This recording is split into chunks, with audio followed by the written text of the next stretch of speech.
Hi, Jen. I just burned myself on this stupid thing. Okay, let's see here. That's not lipstick. That's, I was just eating some of those cranberries that Jimmy made. And now my lips are all like really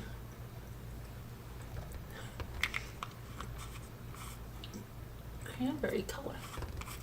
Okay, so I watched Brian Walshe Trial, all of it, and I went back and I listened to some of the father's testimony in the Trinity one. The audio was okay when he was on, so maybe it was just the opening statements audio. Holly, that was bad, but I could hear the dad fine. Now let me go to make sure that you can hear me. A Trinity one. Okay, good. All right, so it looks like lipstick, I know. Did you see the cranberry? He made candied cranberries. They're really good. And I thought it was my idea because I told him we were buying cranberries, but then he said somebody was passing them. I don't know. I think it still was my idea. Okay, so let's see. So Brian Walshe today. Anna's lover took the stand. And I don't know. There was something about him. I mean, I'm sure he was nervous going in that courtroom and everything. I think apparently like his son was going to be really upset if his son found out he was with another woman, because he had hoped that his parents could reconcile. And so I think there was a number of different factors, plus he was probably really upset too that she died. I mean, hi Slam. But he was like, did he seem like a little bit pompous or like, I don't know.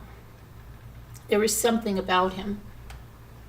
And he seemed like, you know, he seemed pretty full of himself. Like, I'm sorry, he did seem a little bit full of himself, like he was like some rocket scientist. But anyway, and Brian Walshe, you could see, was really bothered by it. He started to get red, and he started grabbing at his collar and pulling his shirt. And he seemed like really unnerved that they had to put the cuffs on him, and I don't think he wanted that guy to see him in cuffs and all of that. He was pretentious, wasn't he, Frilly? Did you find that? Did you see it? There was something with him. The lover, yeah. Yeah, there was something with him. Could have been like just that he was really anxious or whatever, but he came off.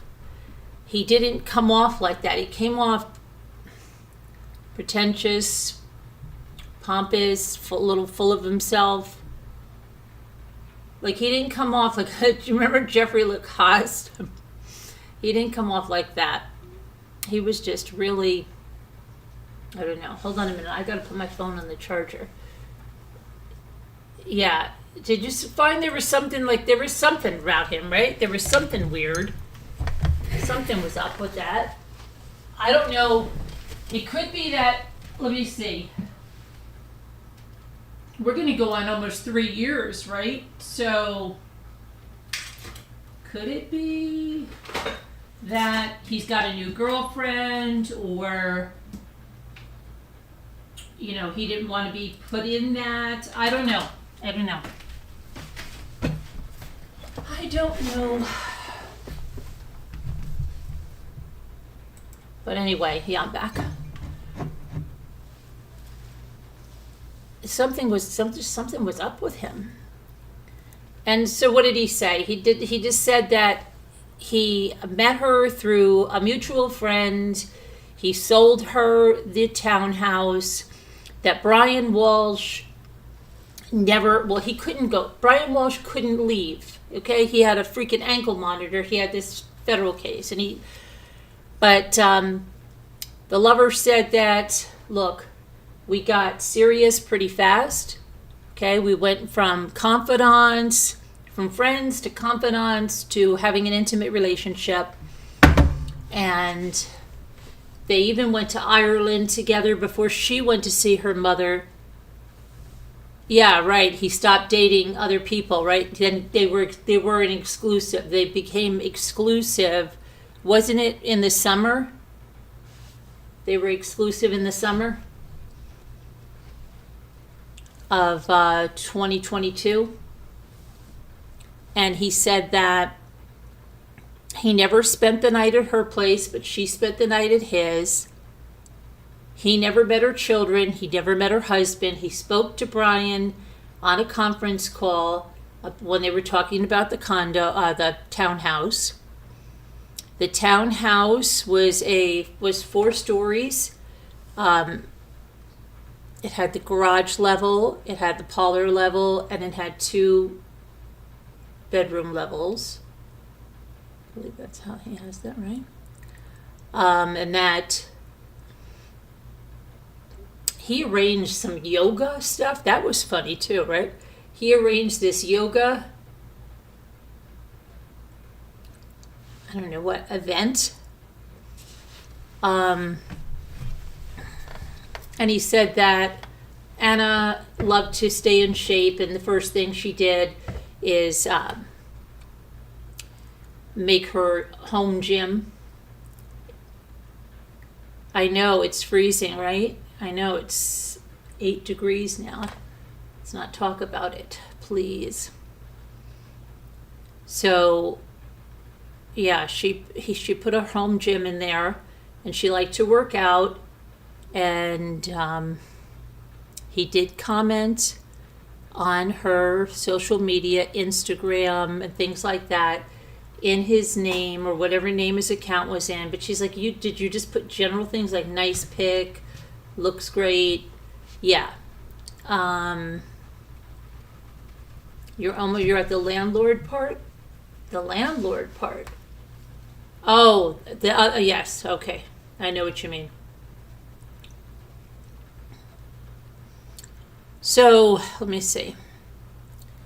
What else did he say? He said that for New Year's, they spent Thanksgiving, which is interesting. She was going to go to her mother's for Thanksgiving, but first she went to Ireland, and he went with her to Ireland, and they only went to Ireland for like 3-4 days. She went on to Serbia. He went back to D.C. Hi, Val. Hi, Chrissy. Let's see what else happened. Then they had planned their New Year's celebration was going to be on January 4th of 2023. But, of course, she was murdered before that. He was in, where was he, in Idaho? Did he say he was in Idaho? It wasn't Iowa. It wasn't Montana. He was in Idaho, right? So he was in Idaho with his kids. I believe it was Idaho. And again, the text messages showed that he said, he can't let his son know about this right now. I have to say, I would have been upset about her not coming home till later Christmas Day. Yeah, absolutely. Now she spent Christmas Eve with him, then went to, I don't know if it was because her flight was delayed that she spent Christmas Eve with him, but when she went to go home for Christmas Day, her flight was delayed. And then she drove home, which is really sad for the kids, because I'm sure the kids were excited about Christmas. I mean, maybe the younger ones, maybe the 2-year-old wouldn't know, but I mean, the 6-year-old would know, right? So I don't know, maybe they didn't celebrate on Christmas Eve, and she thought, okay, I'll do Christmas Eve and Christmas Day. I don't know, but then the flight got delayed, and she ended up driving up, and it was their last Christmas. But hi, One Eye. So, where are we on that now? Henry? Where's Henry? I don't see Henry. I don't see Henry. Where's Henry?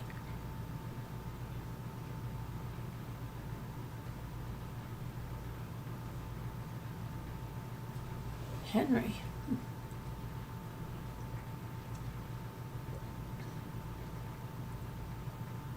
Am I missing something? Where's Henry?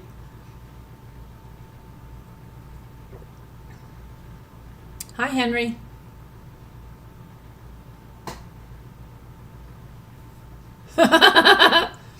There is no Henry. It's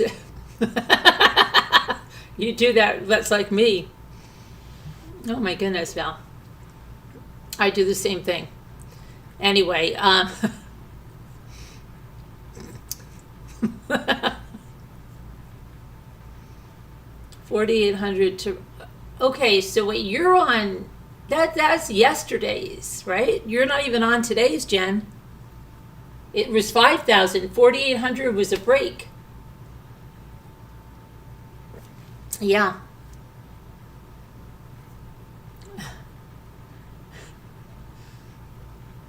Yeah, get to the part where he said they got a break on it. Anyway, and then let's see, what else did he say? He said that he texted her on the 1st and she didn't get an answer, he didn't get an answer, but he still had the reservations. Now, wasn't he thinking like, why isn't she texting with me? Why is she just ignoring me for 3 full days? You know? I don't know. But they didn't let us see his text.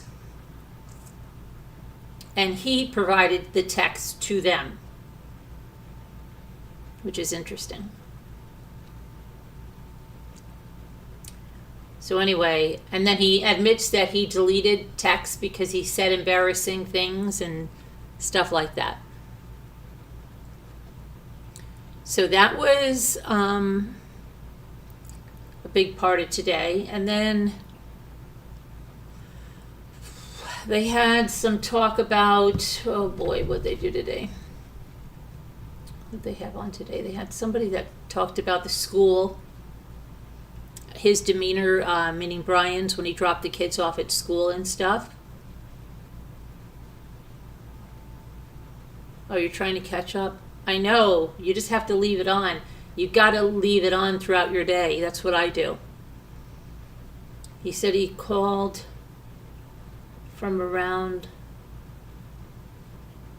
live to see if his phone was blocked. From another line? I missed that. They just said, you had a reservation for dinner? Yeah. Did you end up going? No. And did you ever hear from her again? No. She wished him a happy new year. He believes he texted back, and then he put a waving hand, he thinks. And that was it.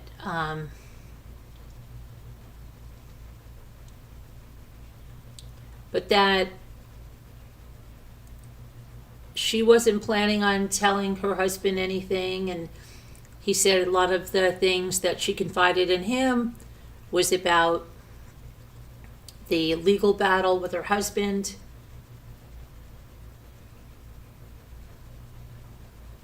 Yeah, they do that. It's not just for that. Look at the kids that are doing that over breakups and people that are doing that over parking spaces and whatever the hell. It's like, I don't know what this world has come to, but it's crazy.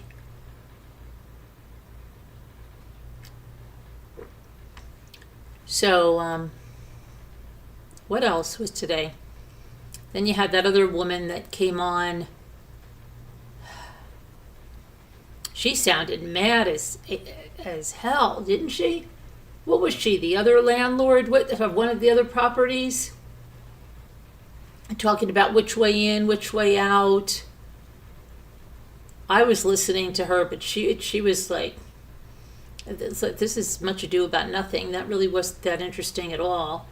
Then the guy at the end going through, is this from this cell phone? They just hash that out. Really, the crux of today that you really want to hear is the lover. You want to hear about maybe the people at the school, and if you're going to catch up on anything, I would do those.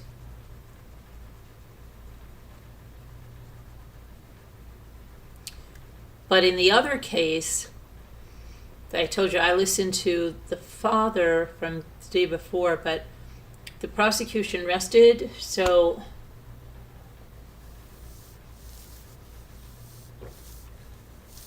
you didn't miss that much with the landlord yesterday, and then I think it was the woman, she was something, the landlord is some kind of thing, or I don't know what she was talking about, different entrance, like it just really didn't have much of a bearing on anything. Let me see.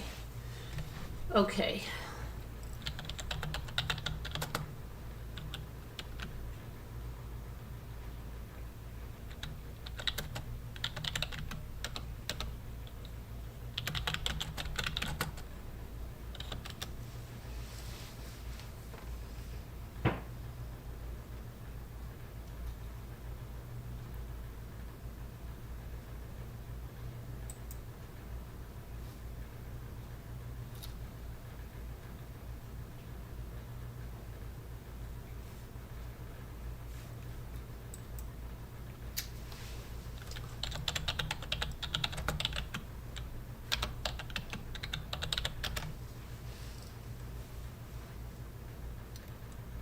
Oh, let's see.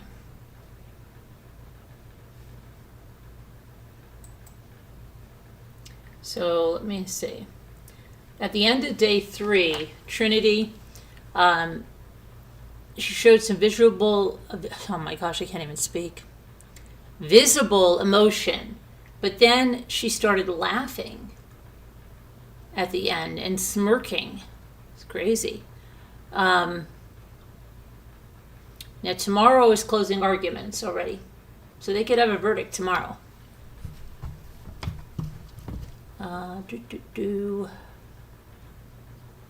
They're going to resume at 9 a.m. So we'll see what happens. Prosecution rested today, and defense rested also, and both sides rested their case and did not take the stand, but I know they had her internet searches consisted of: how do you get a brain bleed? Can a depressed skull fracture go unnoticed? And I have to say, when this lady is in court with that dark hair and it's hanging forward, she looks to me like someone on YouTube.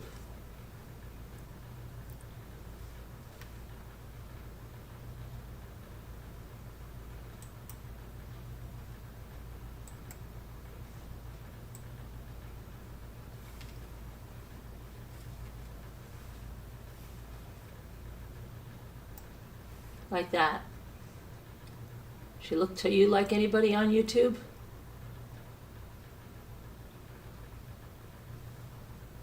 If you know, you know. Okay.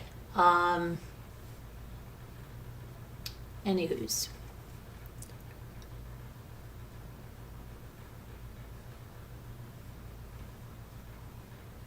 She was also looking up how to deactivate Facebook.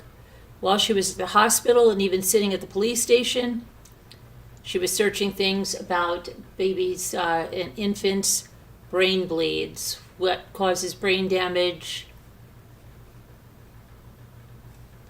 brain hemorrhage.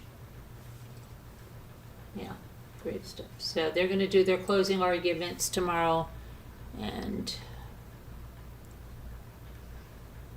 let's see here.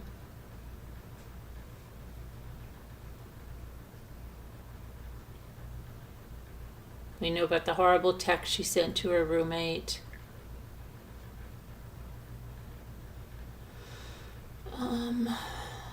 Let's see. What else do we have?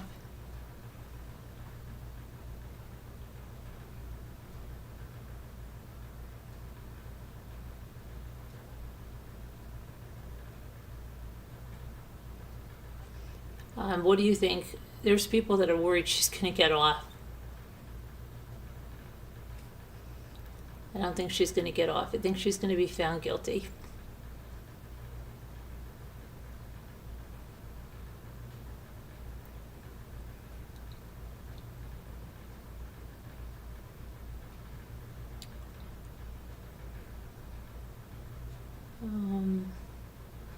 I told you about the text messages yesterday. Let me see what else we have. So I'll definitely watch the closing arguments. I hope they have their sound fixed on that. The sound was okay on the stand with the people.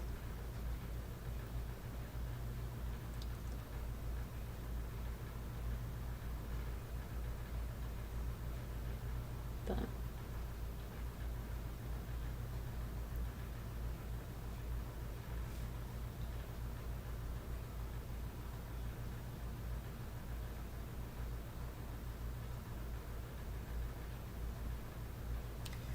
I don't know. Let's see. What do you guys, anybody who's following this, you're not worried that she's going to get off, right?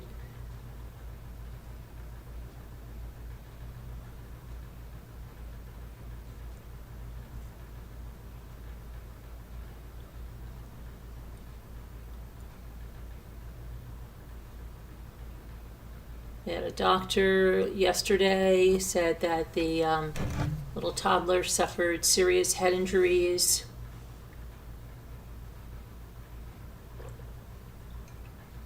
Dr. Busman. But it's hard. And then, wait, is Courtney Clenny starting tomorrow? Oh my gosh, hold on, I gotta check this out. This is crazy, if it is. Hopefully it'll just be the jury selection, right?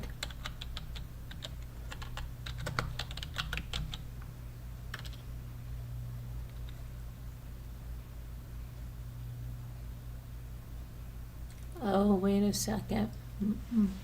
Courtney Clenny trial was set for December 1st. Wait a minute. But it was continued. But I heard that it was the 5th. Friday, December 5th.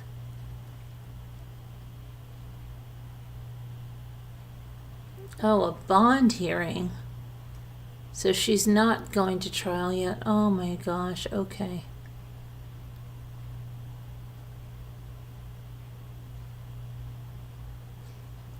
Or is it? What's going on the 5th? Is it a bond hearing or is it a trial? Because I'm seeing both things. Let me see.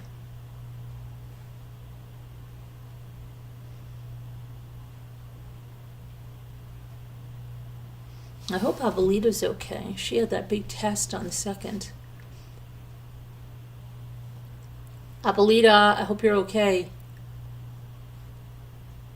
Praying for you, prayers.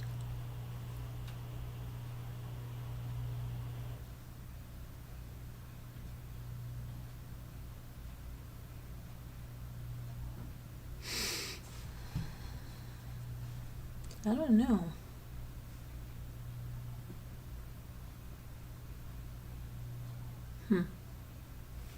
Okay, but I have some, I came across, oh my gosh, I can't speak today. I came across some interesting information in the Anna Kepner case, and I don't know if you guys know it. You know how they were saying the woman he was on the cruise with, and I said they were calling that the wife and the stepmother, and I said no, in the court papers it's the paramour, so they're not married. You're not going to believe this. Maybe you will if you've been there. I don't know. Hold on a minute. Let me tell you a little bit about, and you know, Anna Kepner's the girl on the cruise, right? You know? No, I've got the hiccups. Okay.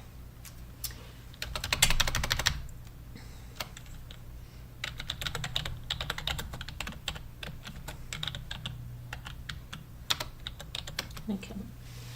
hold on, I want to get this and show this to you, okay? Because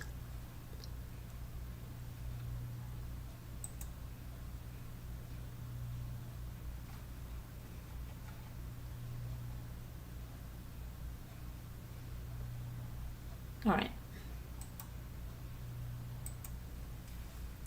Put this here. Put this here so we know who we're talking about.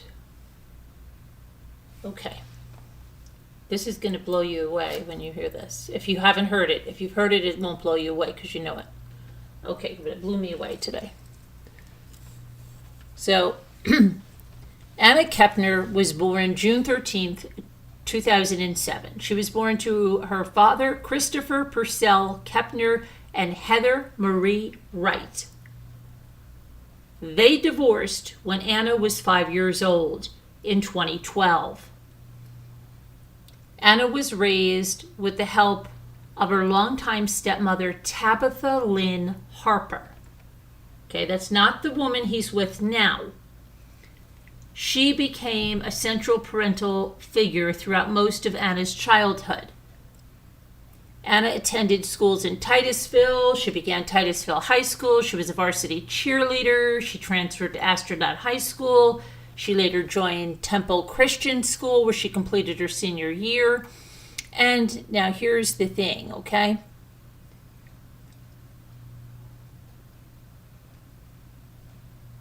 On August 1st, 2025, Anna posted about her strained relationship with her biological mother. She made a public TikTok describing emotional distance from her biological mother and referring to her struggles with addiction. She states that her mother was incarcerated at the time of the post. In the caption, Anna thanks her stepmother for stepping up and being the mother figure she felt she did not have. On August 20th, 19 days later, she makes another TikTok post thanking her stepmother, her father, and her grandparents with a slideshow expressing gratitude. She thanks her stepmother for stepping up as a parental figure and helping her through significant life events. She highlights her dad's involvement and puts a lot of thanks, Dad caption. She also thanks her grandparents, Meemaw and Peepaw. Then on October 26th, she makes a TikTok post reflecting on past emotional struggles. She puts a reflective message about past relationships, manipulation, and emotional hurt. She writes about being lied to, cheated on, used, manipulated, played. She says she's upset, but she's not angry and believes people make mistakes.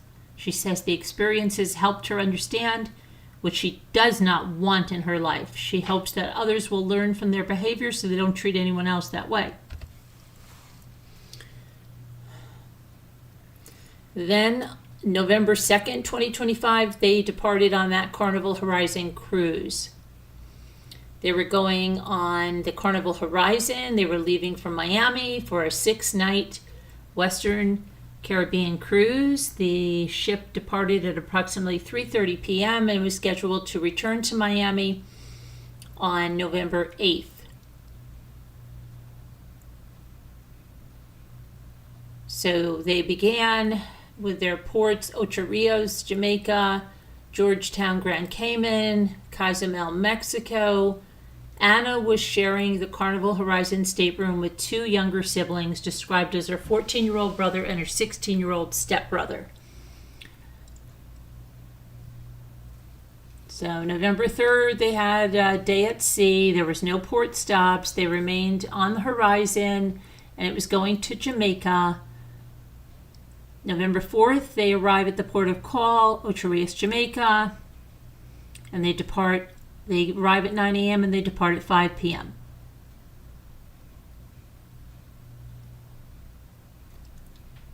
Then they were en route to the Grand Cayman, which they made the next day at 8 a.m. And then they departed from there at 4 p.m.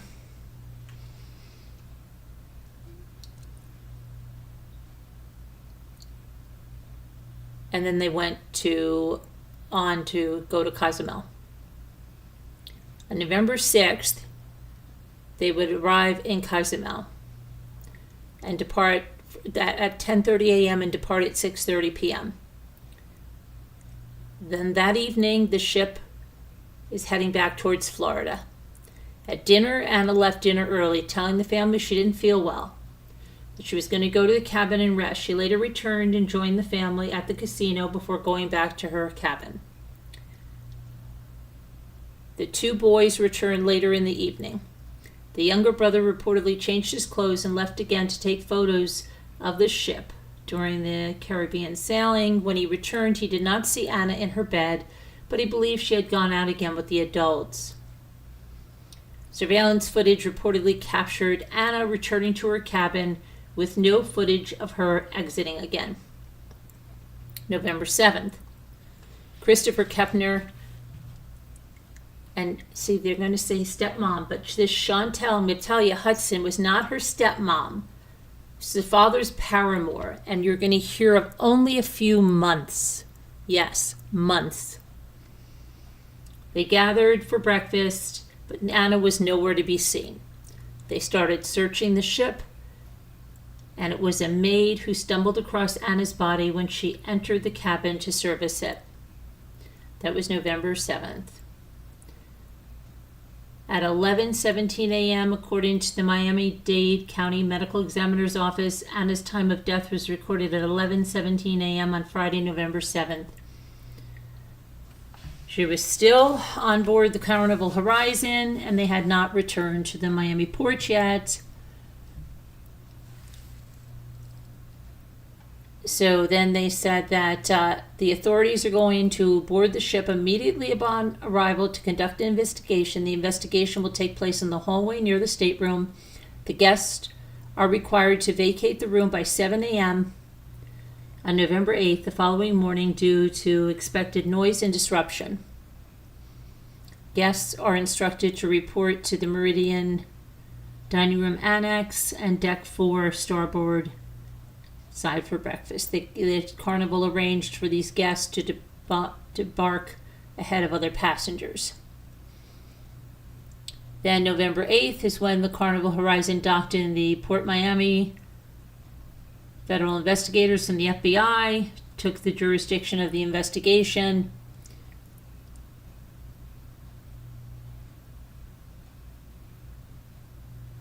Now, there's unofficial claims that Anna was beaten. She was naked, wrapped in a sheet, stuffed under her bed, and covered with life jackets.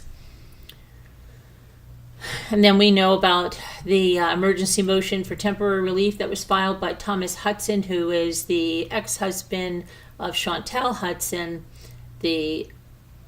Anna's father's paramour, saying that their 16-year-old child is now a suspect in the death of a stepchild during the cruise. The 16-year-old child was taken into custody and later released and is currently living with a third party.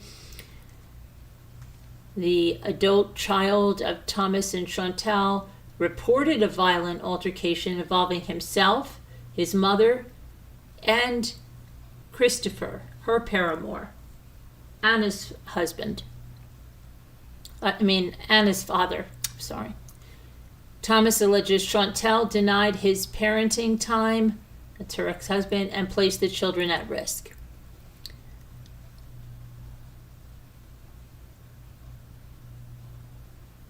The FBI has advised that a criminal case may be initiated against one of the minor children who was on the ship at the time of Anna's death.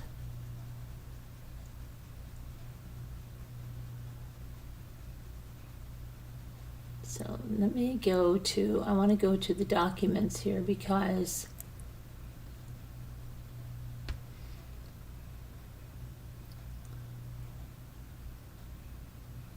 okay.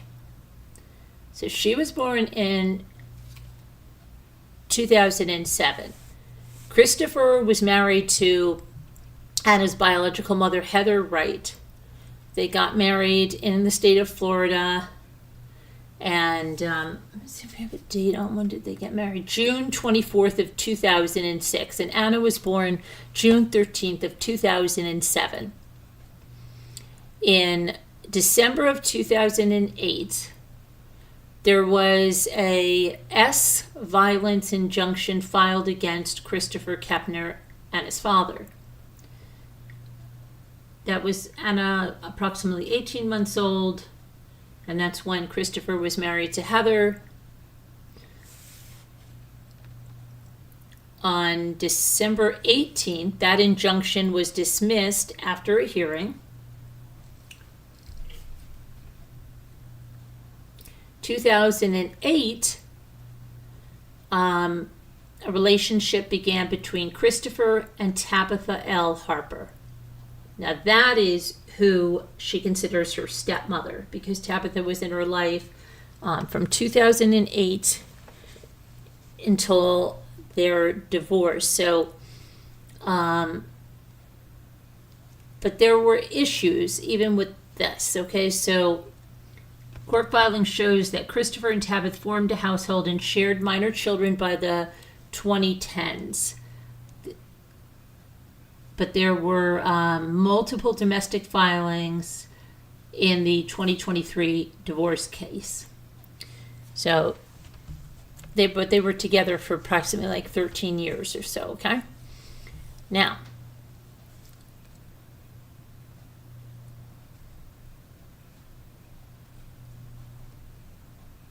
I want to just see one thing over here, because that name, what does that name sound so?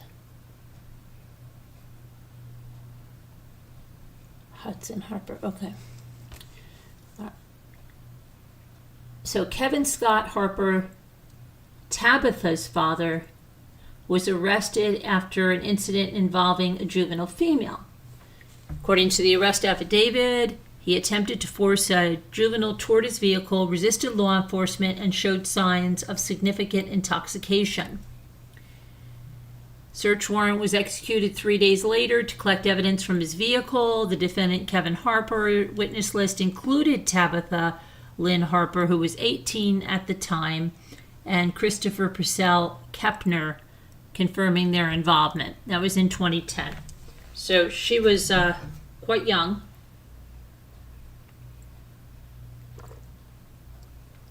When he was with her. Quite young. Especially if they began their relationship in 2008, she would have been 16 years old. The stepmother, okay? All right. On December 13th of 2010, Harper entered a no contest plea to reduce charges. This is Tabitha's father, the stepmother, and was sentenced to 12 months of supervised probation with mandatory substance abuse, treatment, counseling, and and compliance conditions. Okay. So now, Tabitha and Christopher got married May 28th of 2011 in Titusville. And then they had a son. That's the boy that's, I think that's the one that's on the ship.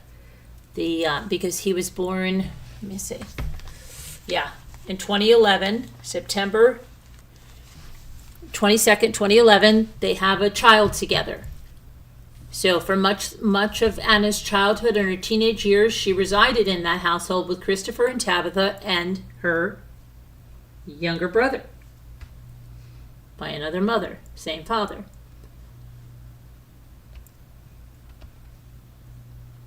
And Tabitha became the stepmother that raised Anna, and that I think is the one she's talking about in the videos. Then March 23rd of 2023, Tabitha filed for divorce from Christopher. She claims that Christopher has a history of physical and mental abuse toward the minor children and Tabitha. And then August 23rd of 2023, the marriage is formally dissolved. Okay. And then a supplemental petition for modification is filed relating to parental and support issues. And the divorce case, November 26th of 2024, was reopened. It's like a year ago, right? November 27th of 2024, formal supplemental petition filed for Christopher and Tabitha, and then a final judgment in June 17th of 2025, okay? Now listen to this one. That Chantel Hudson, whose son allegedly killed Anna, Christopher only started a relationship with her in mid-2025. Yeah. And Chantel was born in 1989. She became Christopher's new partner and the third maternal figure for Anna. The paperwork refers to her as a paramour.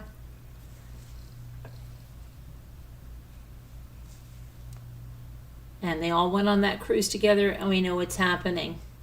So did you guys know that he was only with her since mid-2025? Because that blew me away about how short he was with her. Hello, Darla. Hi, Super Chat. Hi, Megan Els. Hi, Tree Dog. Hello to Scooter. Did anybody know how short of a time he was with her? I sure didn't. I knew that that wasn't the stepmother. Everybody kept saying she was the stepmother. No, she wasn't. She was talking about Tabitha as the stepmother, not her.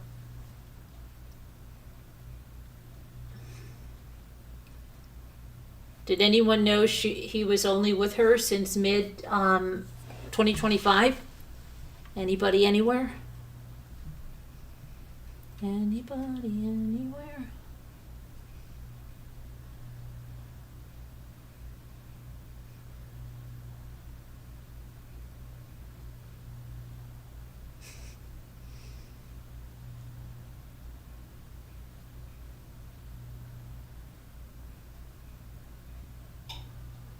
I can wait as long as you can. I feel like the teacher that's asking you for an answer. This delay is crazy. Anybody anywhere?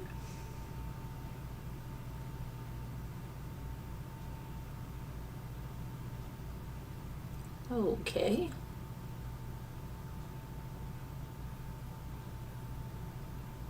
Did anyone know they were only together since mid-2025?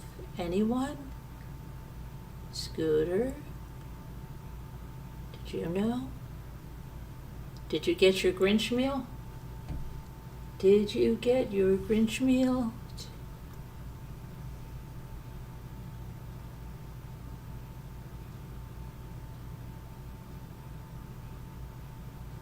So thirsty today. No, I'm waiting until they make a arrest, and then maybe facts will come out in an arrest affidavit. Yeah, but did you know? But these are marriage license and everything. Did you know that he was only with Chantel since 2025? No, thank you, Twisted. Oh boy. Oh boy. Okay. Manager, I finished your project today. Got to get the rest of the stuff shipped tomorrow.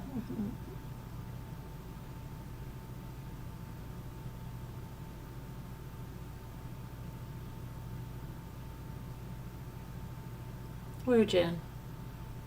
I don't see one, do you? Oh boy. So anyway, yeah, I'm just shocked that he was only with her for just a few months prior to that, but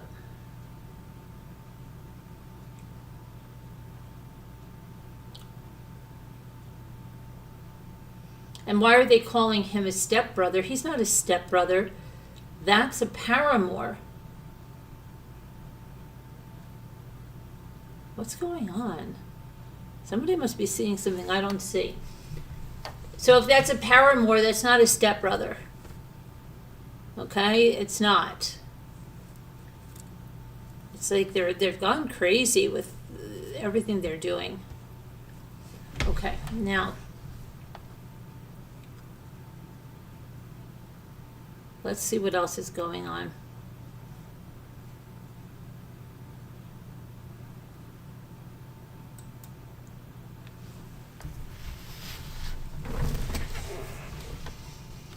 Scooter, did you see that picture that I posted before of that beauty pageant girl with their hair all forward? Does that remind you of anybody? Okay. Let me go here.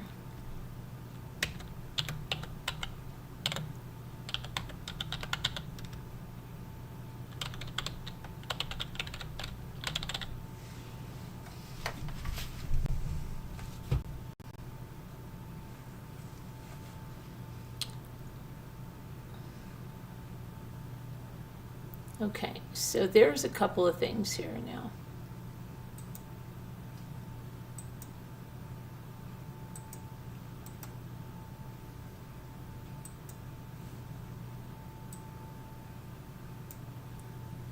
First things is this. Okay. Now, so this man over here, Daniel Stearns. I know this has Daniel Stearns, 35 years old. He was convicted in October, and he was sentenced to life in prison today for the brutal murder of a woman he met on a dating app. And the reason he murdered her is because she was not following his relationship rules. Okay. He was arrested in March of 2023 after police followed him to an undeveloped Palm Bay neighborhood known as the Compound, where they found the body of the 44-year-old Nancy Howry. Howry, mother of 2 children, young, reported missing February 18th when she failed to pick them up from school. Her car was later found abandoned. Stearns' arrest warrants say that he and Howry had begun arguing days before her disappearance. Police tracked Stearns going from his home to the Compound. According to the warrant, police believe that Stearns shot Howry during an argument on February 15th, and then he dismembered her and burned her remains. Howry's remains were found in at least 5 locations in the 12-square-mile compound. At sentencing, the prosecutor, Samantha Barrett, told the judge that Stearns was angry at Ms. Howry. He was jealous because she was seeing other men, and their relationship was not exclusive. She was not following his relationship rules. However, Howry's ex-husband, Todd Howry, also spoke. What he has done to Nancy was demented and defective. It wasn't just a murder. It was a savage slaughter. He was sentenced to life in prison for murder and more than 22 extra years for abuse of a corpse and tampering with evidence.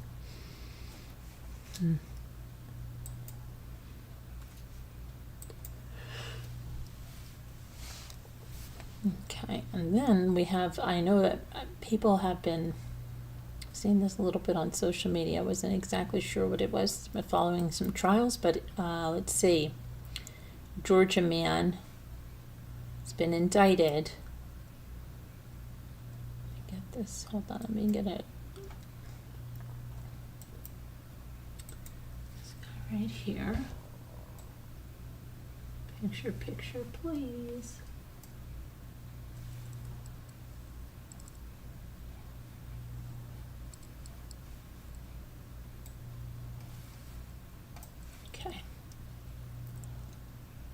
The Chatham County Police Department is investigating after a former Savannah firefighter was punched on New Year's Eve and later died. On December 31st, on Wilmington Island, officers were called to Basil's for a report of an assault, and there Bruce Helmley, 66 years old, told officers he had been punched by a man at the restaurant. Witnesses told police that the attack on Bruce was unexpected and unprovoked. He refused medical treatment the night of the incident and he went home. The next morning, he was taken to the hospital after he lost consciousness. He later died at the hospital on January 8th.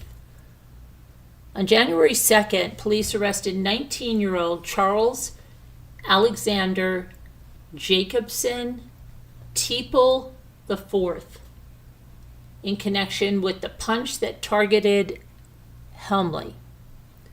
Teeple was charged with battery. He has been discharged from the detention center. As the investigation continues, detectives will look closely at the cause of Helmley's death to see if that punch that he sustained on New Year's Eve had anything to do with his death. Police just say they're going to look if there are any additional charges. They will be based on autopsy results. Now, the CCPD Public Information Officer Betsy Nolan said, and I quote, "We bring charges based on evidence, and sometimes it takes time to gather that evidence. In this particular case, medical evidence is going to be very important. We're waiting on a full report from the medical examiner, and based on what they say, we'll make a determination on whether or not to do anything different. Anything will happen in this particular case." They later sent out a correction on the name of the man in the case. They say, the person that has been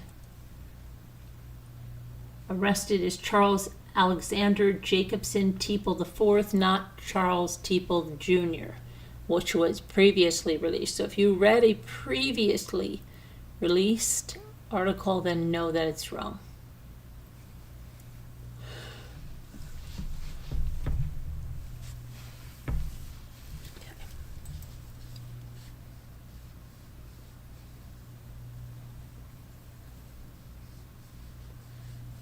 All right, now. Jockey.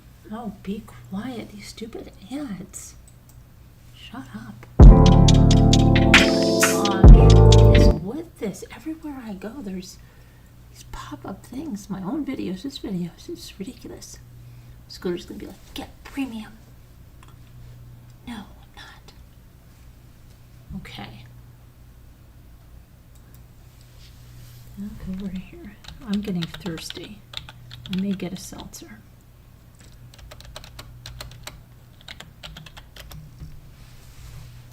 Okay, let's see what else we got.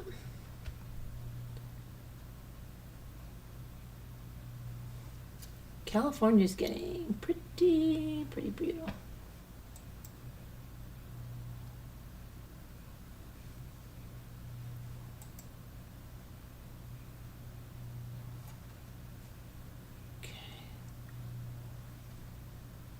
San Luis Obispo. Wow, okay. So this is from the District Attorney, County of San Luis Obispo. Let me put this over here. This man right here.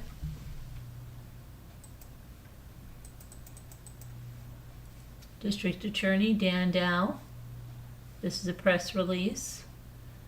Justin Trey Buchanan sentenced to 30 years to life in prison for murder, attempted murder, and assault with a deadly weapon. District Attorney Dan Dow announced today that Justin Trey Buchanan has been sentenced to serve 30 years to life in state prison. His future eligibility for early release is unknown at this time due to continuous changes to California law and regulation. On October 14, 2025, Buchanan pled guilty to all charges filed against him, which included the murder of Kelly Jean Buchanan, the attempted murder of William Lewis Buchanan, and assault with a knife on Sergio Rangel. Buchanan also admitted that he personally used a knife in the assaults and that he inflicted great bodily injury during the attack on William Buchanan. The crimes began on July 16, 2023 at a residence in Shandon when, during an argument, the defendant used a knife to attack Kelly and William Buchanan. The attack on Mrs. Buchanan continued outside of the residence. I remember reporting on this when it happened. A neighbor, do you guys remember this one? A neighbor, Sergio Rangel, observed the defendant attacking Mrs. Buchanan and intervened, drawing the defendant away from her. The defendant brandished the knife at Mr. Rangel and was able to fend him off using several weapons to defend himself. The assault on Mrs. Buchanan resulted in her murder.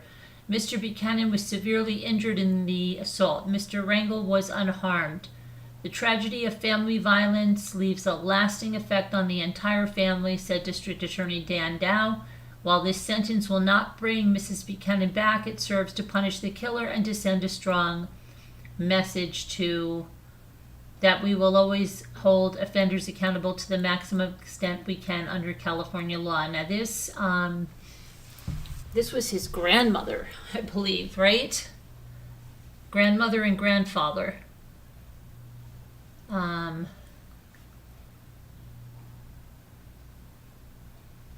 Yeah, I am very, very certain. Let me just make sure that is oh,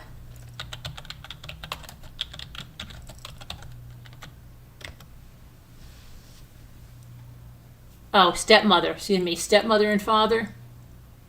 I knew it was family member. Let's see here.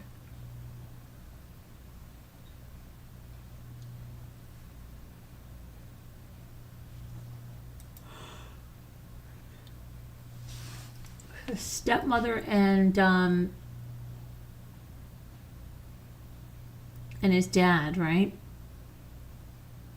Yeah. And he killed the stepmother. Tito Jackson died at 70. Tito. Was Tito the one that had the guitar first in the Jackson's American Dreams? Is he the one that first knew how to play it? How could that be? I thought he was older than Michael. Wait a minute. How old would Michael Jackson be today? Hold on a minute. But I thought he was much older than Michael Jackson. Hold on. I gotta check up something now. How old would Michael Jackson be today? He would be 67. I didn't think there were 3 years between Tito. That can't be the one that's... Do you guys know what I'm talking about? The American Dream, where none of them were playing any music until Tito grabbed the guitar, remember? And he broke the guitar strings and his father was like flipping out.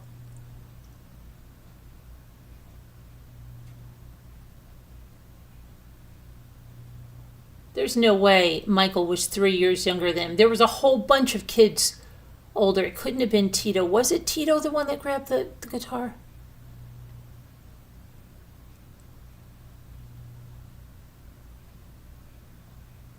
Wow, he died young because his mom and dad lived a long time, right?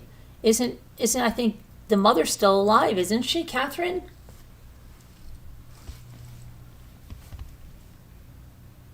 Tito died young. Let me see.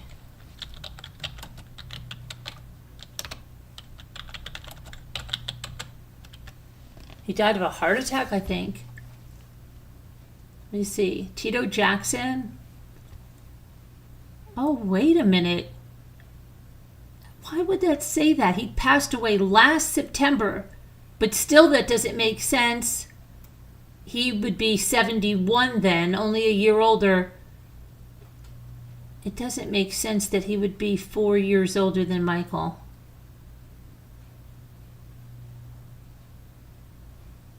He had a heart attack. Why did it just show it like it was new? Did anybody else miss that Tito Jackson died? Maybe I knew it and I forgot. He was...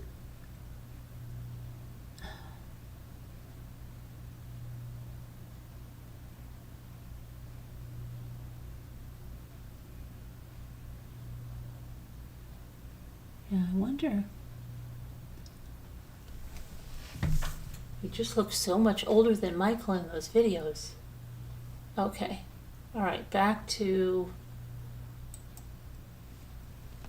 No, you didn't know Tito is dead there? Okay. Scooter would know. Scooter was born in the same hospital as Michael Jackson.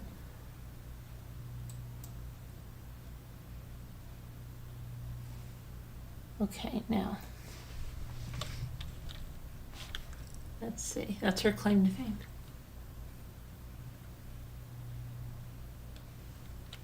All right, let me see what else is going on. Maybe I did know that now. I'm forgetting things and I'm remembering them. I don't even know what's going on anymore.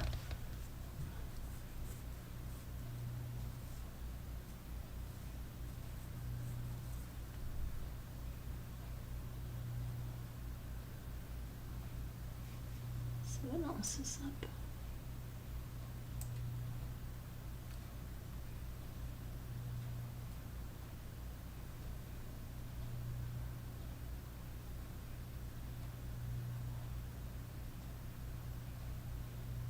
Farming tycoon's property. What happened? What happened here? What happened here?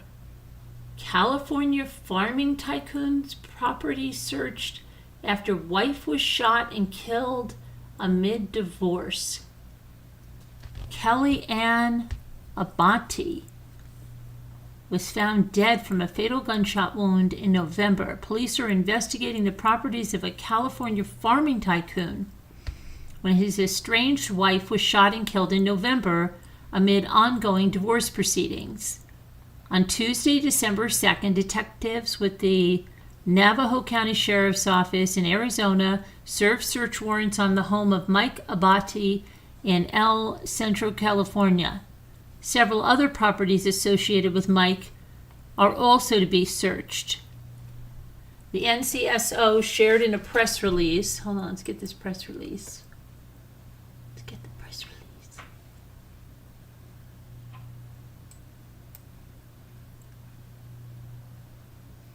Now, let's see. Detectives served search warrants at the residence of Michael Abate, located in the 1200 block of Aurora Drive in El Centro, as well as 2 camp trailers and 2 vehicles belonging to the Abate family. These warrants were obtained and executed based on the results of the ongoing homicide investigation and evidence developed by detectives. This remains an active and ongoing investigation. Further information will be released when appropriate and when it will not compromise the integrity of the case. Wow.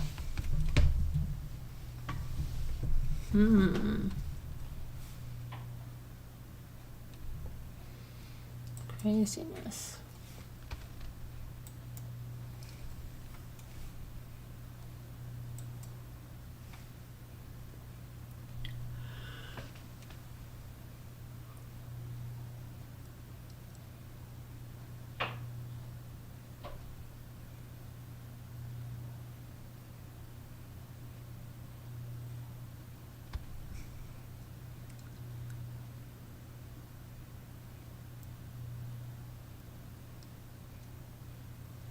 Okay, let's see.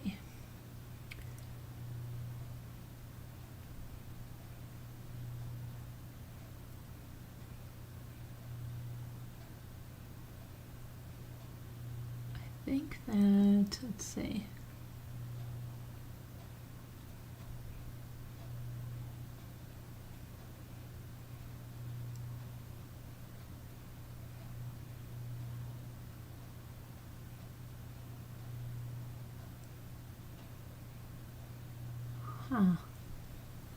All right. Let me go to something else here. I got sidetracked on something.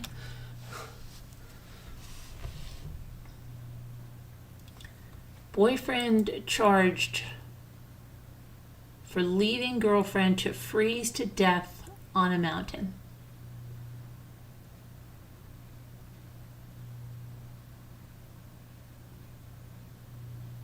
Salzburg.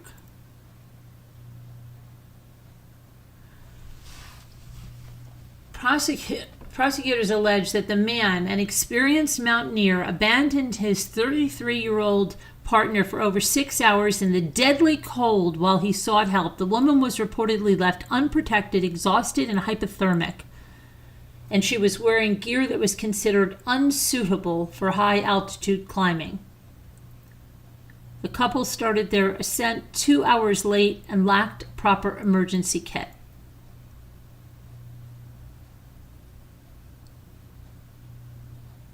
The incident occurred in January when the couple, battling fierce winds and temperatures as low as minus 20 degrees Celsius, attempted to the summit, the 12,460-foot peak.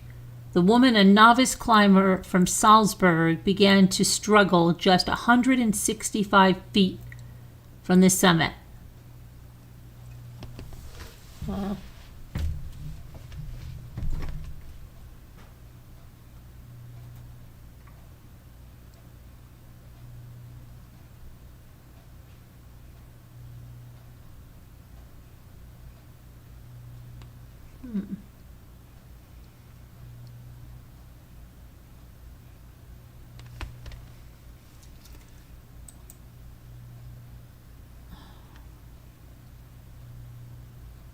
Wait a minute. When was this? Is this old? Yes, that's old. It must... I don't know what's going on. Why they're putting old news. There's not enough real news.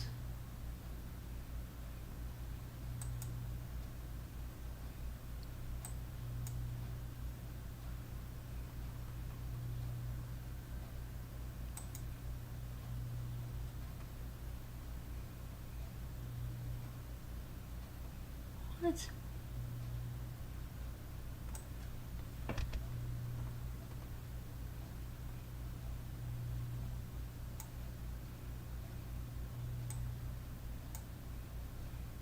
Coldest air of the season. Okay, let's talk about this. Let's get off crime for a minute. Coldest air of the season, guys. Of the season. It's not winter yet, so it's coldest air of fall, right? All right, let's see what's going on here. Coldest air of the season arrives tonight from the northeast. A strong cold front will bring the coldest air of the season to the Great Lakes and the northeast Thursday into Friday. Dozens of records will be in jeopardy, and that includes both low and high temperatures. The I-95 corridor, including Boston, New York City, Philadelphia, and D.C., will see lows drop into the teens and 20s, and the wind chills will be even lower by Friday morning. The cold air moderates a bit this weekend before another reinforcing shot of Arctic air moves in early next week. Well, it better not be around next weekend, I'll tell you that much. Terrible.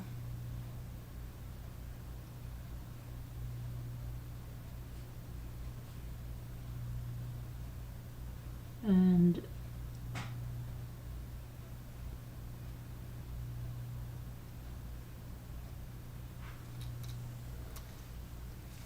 all right, so now, does anybody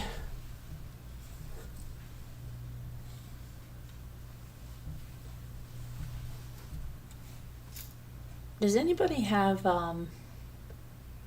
remember when we used to have people call in about, we had like some real, we should go back and listen to those.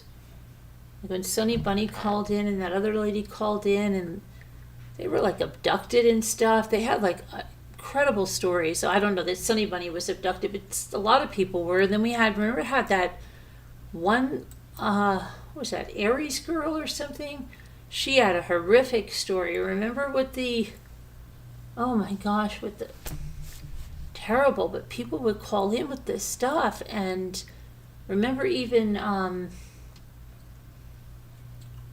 Ashley Vestal, yeah, she had a nutty story when she got married and when, check my fire, we didn't put the fire on tonight. Isn't that crazy? Isn't that, my husband, I don't even know what the reasoning was behind that. He had something. He was saying something. I don't know what it was about. Coldest night of the year. We don't have the fire on 9/90. It made some sense to him. I don't know what it was, but it made sense to him.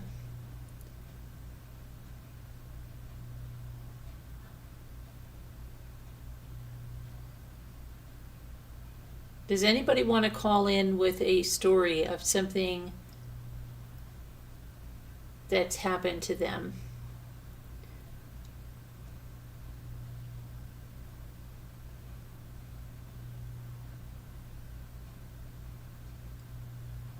Let me know.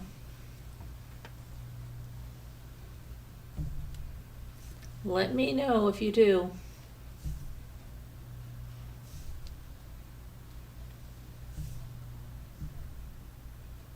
Feel like getting a drink of seltzer.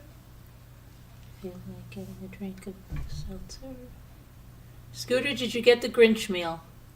Scooter, wow, she knows everything about every fast food restaurant there is. You're already freezing? I don't know. Okay.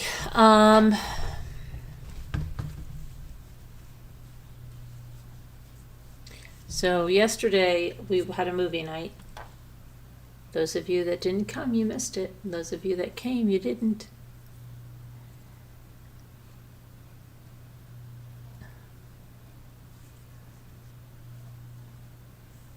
There was another Members Live about the last 3 chapters that I read in part 2. Tomorrow I'll try to read some more. There's a Members Short on 3. Tomorrow I'll do another Members Live. That'll be 4. Do a short 5. So I just want to be done with the photo. Okay. So, Scooter, are you there? Did you get your Grinchy meal? Scooter's got her tree up. She got a new tree. She has it up.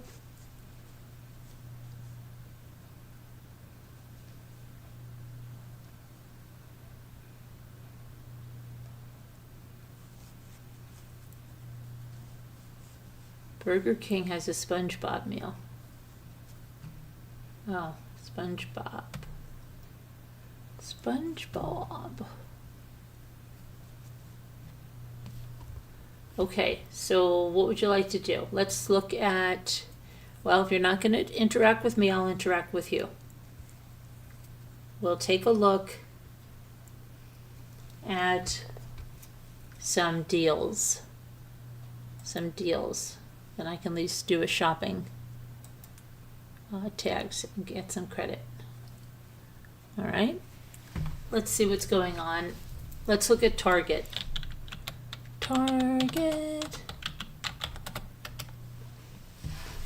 See what's happening.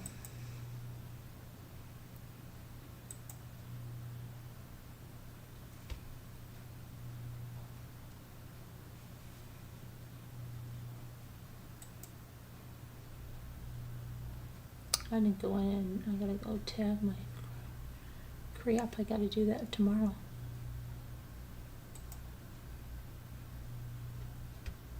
And now when did I do that? That's not going to be good.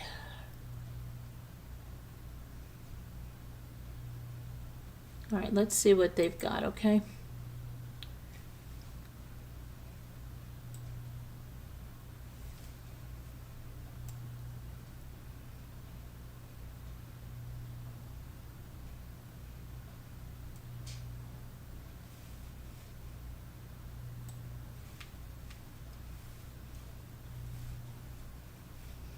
Come on, get over there. All right, let me make this a little larger. All right, so the KitchenAid, $2.99. It's cookie sheets. Get away, please. Get away from green pan prism, 50. That's not so great. $9 savings. What is this? $119 for a mug? What? Is this for real?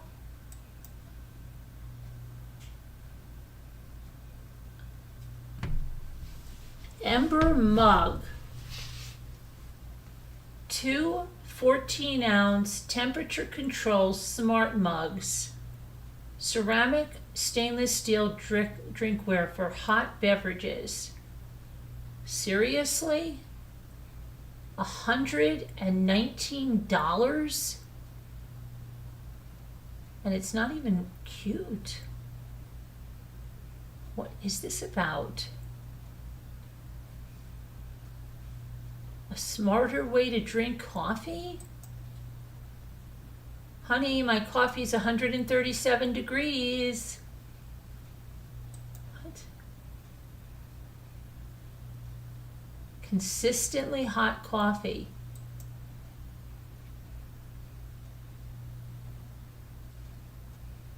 $119. Are you kidding me?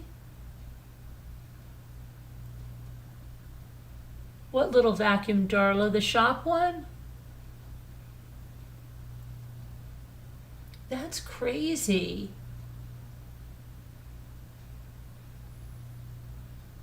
That is really, does anybody think like, wow, that's good.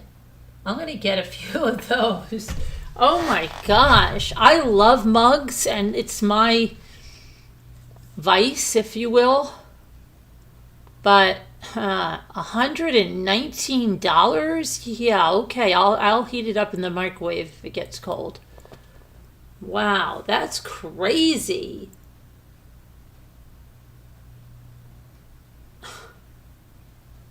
That is absolutely insane. I can't even believe that. Can you imagine bringing that to like Shark Tank? What did you invent? I invented this mug, and it's only $100 and, well, actually it's $100. What's the regular price on it? $149? Yeah, it's only $150, and it will keep your coffee at the consistent temperature. Yeah. Oh my gosh, get out of here. That's crazy. And I think these slushy makers, you see that Ninja slushy maker? It's like freaking $400 something. Are you kidding me? I have a Vitamix. Yeah, the Vitamix was expensive, but it does a lot more than make slushies. But you can make slushies. It'll crush the ice like that. Oh my gosh. I don't even understand, and it looks like it would be horrendous to keep cleaning. It looks like it has so many parts and pieces, and that big thing, yeah, it looks great for a party. How many times are you really going to use that to justify spending that? I don't know. Don't know.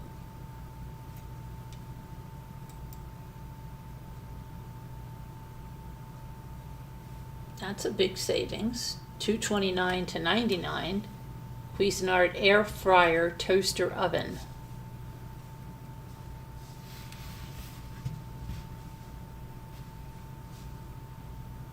Your son is getting the Ninja Creamy Deluxe for his girlfriend. I'm like, are we starting an ice cream shop or something? Yeah, I don't know. It's more like, you know those things you get during the holidays? Like, how come you only see the clapper? Clap on. Now I don't even see it anymore because I don't watch TV and see commercials, but you would only see the commercials for the Chia Pet, the clapper, like stuff like that. If it was so good, why wouldn't that be on all the time? And how many people... Think about how long the clapper has been out, and I think they put it in a movie once, but it must not work because how many people do you see like, and then you know what? Sometimes I clap like when like, I knew it, or something like, then what's going to, all my lights are going to go off? Come on. I don't know. It's crazy. And the Chia Pet. But I just think, you know, some of those things that you get and you use, like how many times have you gotten something and you've used it once. The thing is, almost all of us have bought a chia. But no, have you bought the clapper? I don't know anybody that bought the clapper. Somebody sent me a chia pet, but can you tell me anybody that has the clapper? Does it work, and why do they only sell it one time a year? You bought that big thing oil for 2 years ago at Walmart for $25, and now it's about $80 plus. But do you know what I'm talking about? Like, so many times people buy something and they're like, oh yeah, I'm going to use this all the time. And then you don't because it's a hassle, or it's like, oh yeah, even regular ice cream makers, sometimes they look so great. Like, we used to use ours a lot. And then we haven't used it in ages. Bread makers, stuff like but sometimes there's things that are like really big novelties, like, I don't know, cotton candy makers, or, like I said to you, my mother got the donut maker back in the day. I got a donut maker. It's like not something you're using all the time. And then it's like, it's a novelty. And then, oh yeah, we used it. No, it didn't work out. I remember my brother, the first time like computers came out, Apple computers, his wife got him, she spent thousands and thousands of dollars. This is back way in the 80s. And I remember seeing it all over the table, and no one really understood computers very much then. I asked him, how's it going? He's like, I couldn't figure it out. We brought it back. And then I got to me like, that's how it was going to be. And then we got a computer, and then I understood it. It was like, I don't know what the heck his deal was. But anyway. Like sometimes even, I don't know, I wondered like when not the first gaming system, because I got an Atari, but when I got married, my husband got a Nintendo. I was like, is he going to use it just one time or whatever? No, that lasted for what it was. But I'm trying to think of some real kind of novelty thing. It's either a pain in the neck to use or clean. Your husband brought the shake weights. Really? I don't know. Remember the Hawaii chair?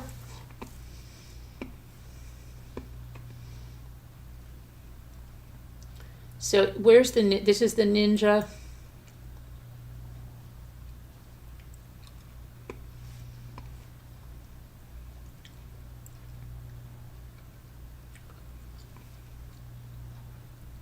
Now you know what's really good?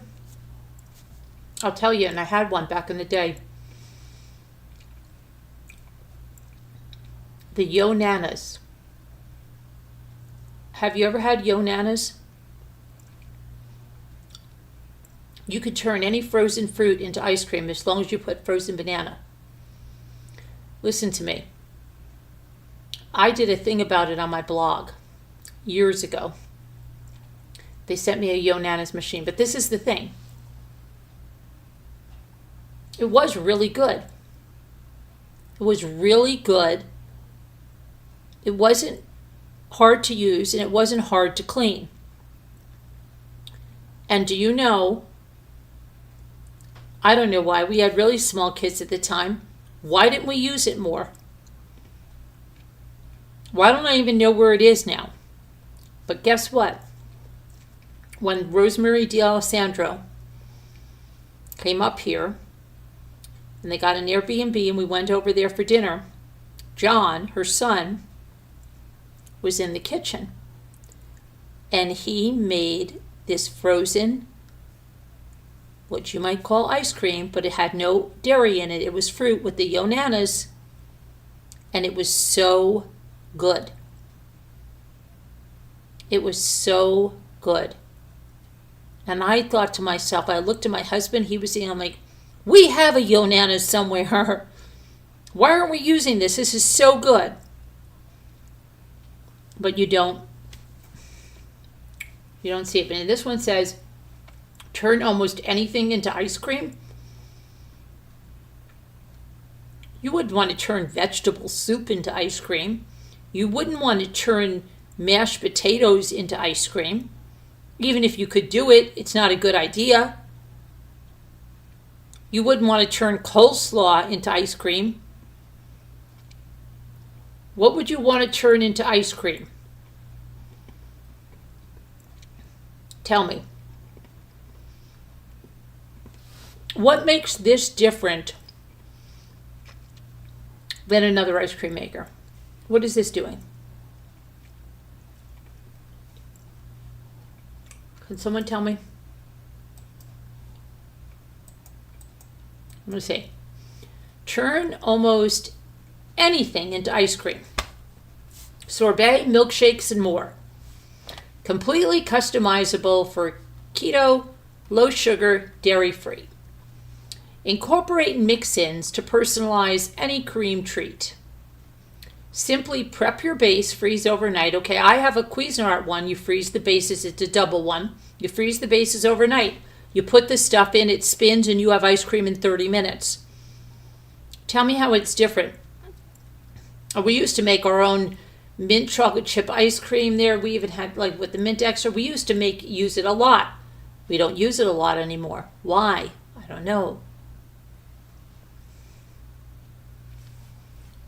The Ninja Creamy transforms frozen solid bases into ice cream sorbets. You know what I really regret? The Farmer's Sorbet, and I have a rant for a minute. The Farmer's something sorbet, and I swear that I saw it in Walmart one day, and I said, gosh darn it, that seems expensive. But it was nothing but pure fruit, okay? Then I went home and I said, I should have got that. Oh my gosh, I should have got that. And I've looked high and low for this stuff since then. I've never found it again. Never, never, never found it again.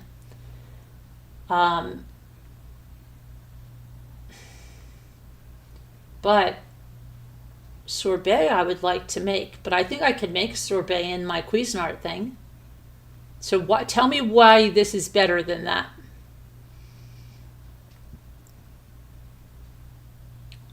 Respin for softer, creamier treat.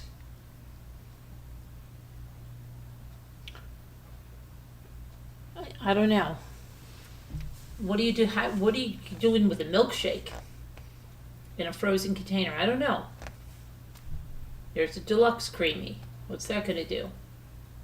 Here's the Cuisinart gelato maker, $3.79. My Cuisinart, I have a double Cuisinart. Now, what is this Cuisinart gelato maker?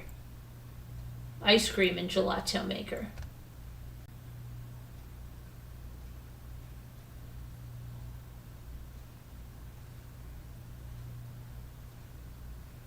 What? Fully automatic, okay. With a commercial quality compressor, 1.5 quarts capacity. Make 1.5 quarts of lusciously rich gelato and ice cream batch after batch after batch, right at home with ease thanks to Cuisinart's ice cream and gelato maker. Get professional results every time with separate paddles for gelato and ice cream and fully automatic operation with a 16-minute countdown timer. 60 minutes. The keep cool function will kick in after your time is up to keep your ice cream or gelato cool.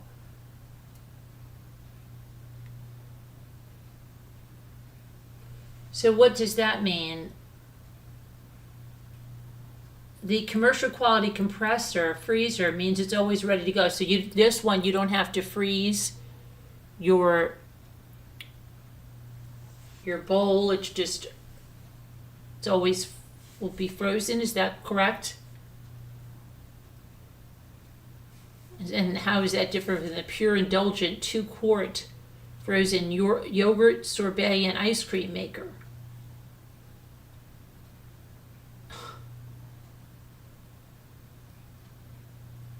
Cuisinart Cool Creations electronic ice cream maker. This one you probably have to refrigerate it, right? The thing. Yeah, there's the bowl going in there. There's the baby, see? They put the baby there with all the ice cream. We all scream for homemade ice cream, frozen yogurt, and sorbet. Now you can make up to 2 quarts of your favorite frozen treat in as little as 25 minutes. Okay, you've got to put that bowl in the freezer. Yeah, freezer bowl. Okay. So this one, you don't need a freezer bowl.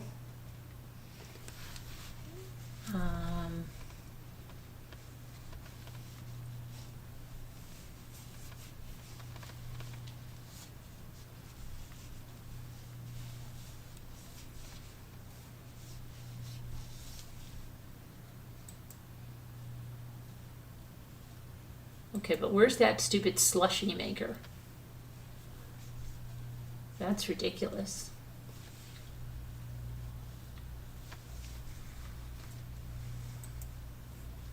Look at this. Ninja Luxe Cafe Premier Series 3-in-1 Espresso Coffee and Cold Brew. $500. $500.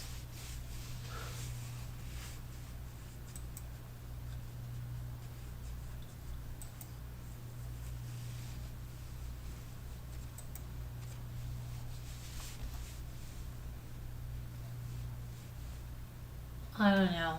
I've had a few espresso makers and we just never used them, and then I buy another espresso coffee maker. What was that?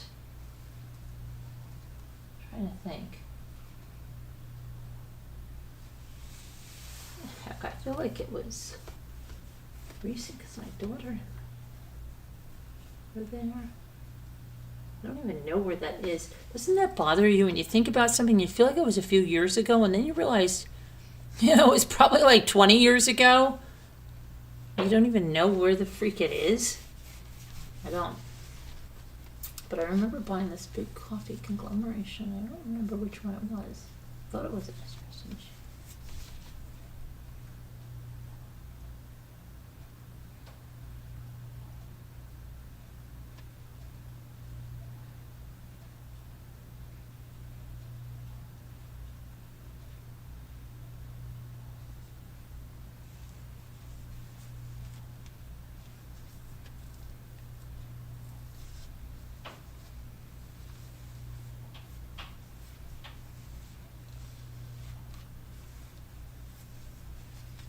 Cuisinart.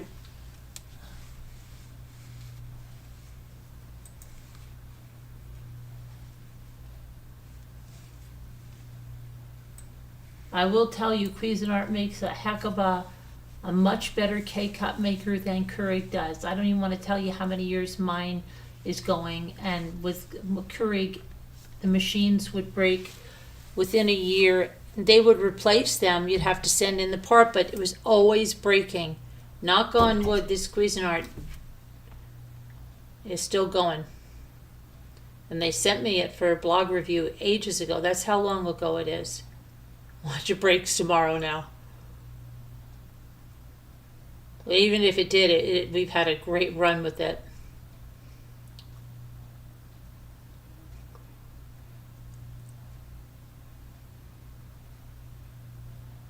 Crazy, crazy, I tell you. Where's that slushy maker? Have you guys seen it? It's so ridiculous. Even in Sam's Club, it's so much money. Let's see some deals. Want to see the deal of the day? Let's see the deal of the day. Here's the deal of the day, guys.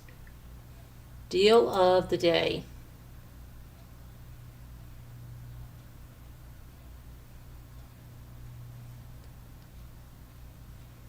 I thought they were going to show us the deal of the day. This is like many deals of the day. Where's the deal of the day?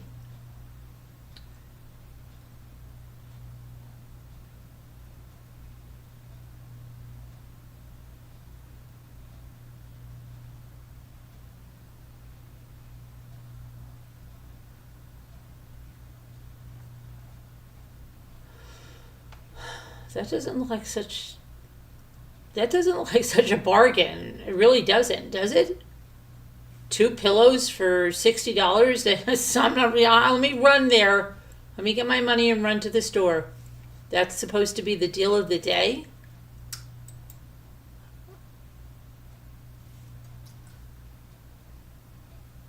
Oh my goodness.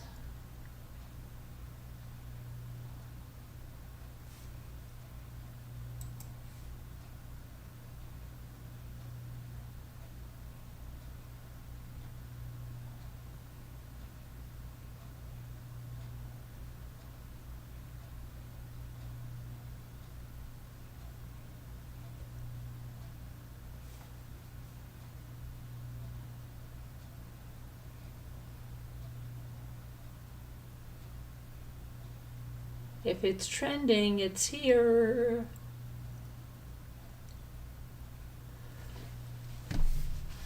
This is all the stuff that we've recently viewed.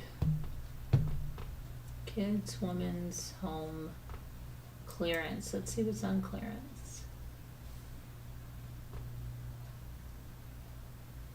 Let's see what's under $10.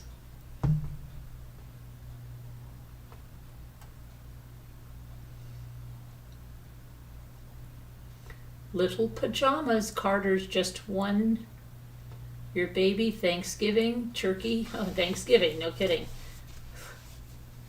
Okay. Well, the football one is good for the Super Bowl, right? You could still use this one for the Super Bowl. The little football. Thanksgiving guest paper towels, Thanksgiving napkins, $2.55. Let's see. Paper plates. Look at that's not. They should at least be half price, shouldn't they? They should be $1.50. They only took a few cents off. It doesn't even make sense. Stranger Things, played Stranger Things. Oh my goodness. Get out of here.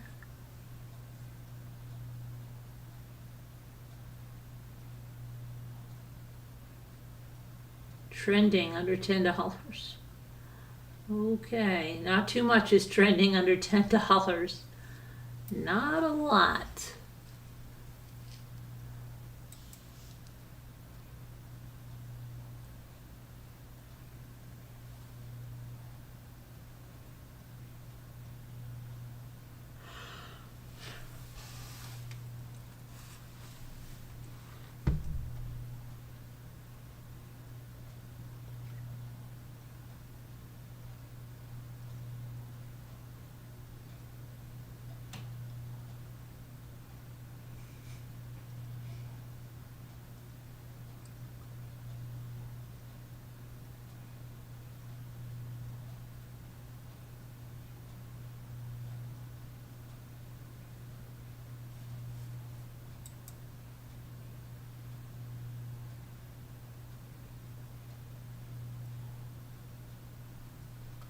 Say sharks.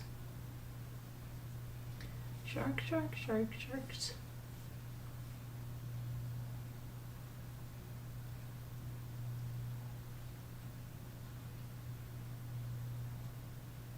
$3.49, $1.29. That's not.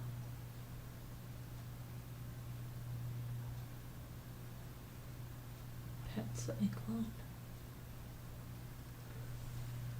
What is that? The pet cyclone? The pet cyclone.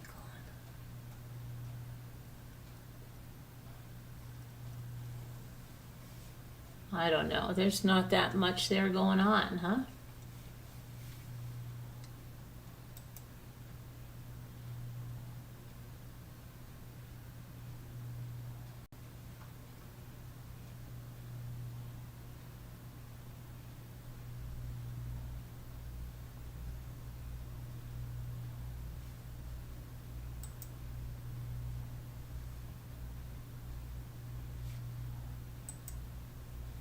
want to see that. Stupid slushy maker.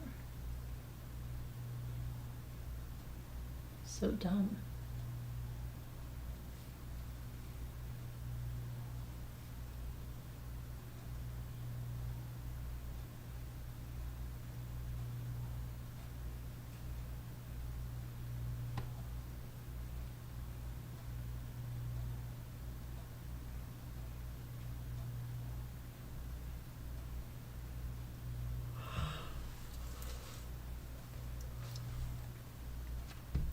Since I drink mushroom coffee, I hardly ever drink a regular cup of coffee anymore. Maybe once, one a day.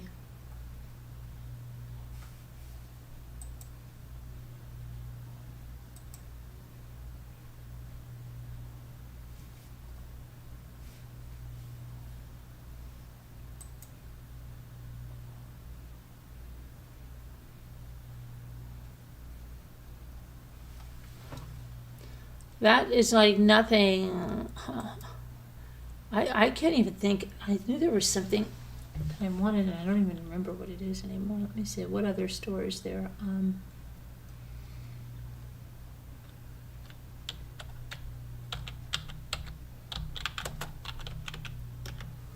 Let's see. How about this one?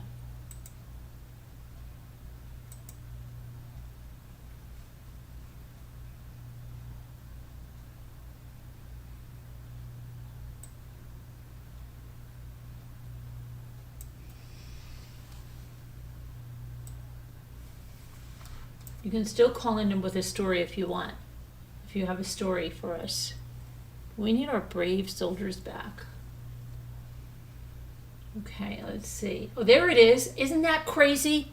I did not know. I just said, let me go over here to Kohl's. Here's that freaking slushy maker. Okay? Look. Do you know what a pain in the neck that has got to be to clean and everything? And are you really 5-in-1 professional 88-ounce frozen drink maker? Come on. Tell me you're going to be using that every single day. Well, if you are, then you're probably an alcoholic. No, I don't know. I just don't think you're going to use that every day. Look at this. She's poured the drink mix in there. Yeah, you're having a party. Okay. Yeah, honey, look how easy this is. All our guests are here. They're drinking us out of house and home, and everybody's drunk. And if they get on the road, we'll all be sued. But it's good. We're having a good time with this ninja frozen drink maker. Keep that alcohol coming. Come on. So besides that, what are you making in there? Slushies? How many freaking slushies? I don't even know the last time I had a slushie. Come on.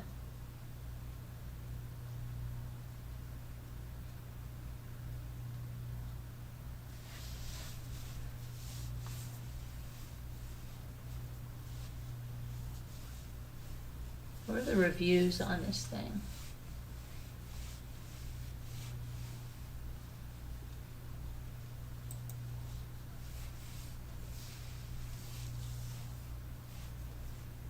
Love it, says somebody. I recommend this product. I wish I would have gotten this sooner.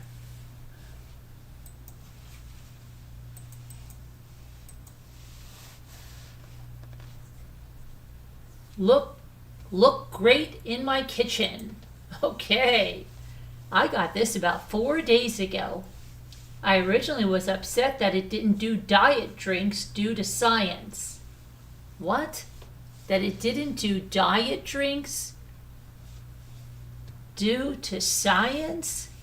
And some recipe research, I found some good sugar-free options, and it does a wonderful job. My kids all love this. Look at this. Love my sushi. Use it every day. It's one of the best things that Ninja makes. We have the Shark Robot Vacuum, and it's also definitely worth the investment. Way to go, Ninja, for your great products. Went on sale a week later and was able to get a price adjustment. Yeah, but how do you like it? We are extremely happy with our new purchase from you guys. So that sounds wonderful. Bought off registry. This machine works great for making margaritas and very easy to use.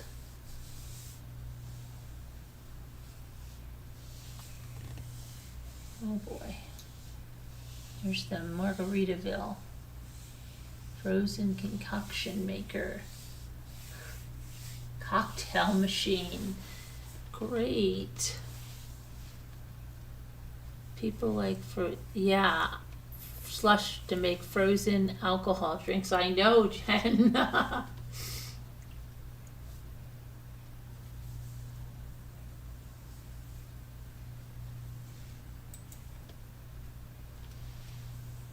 What is she making?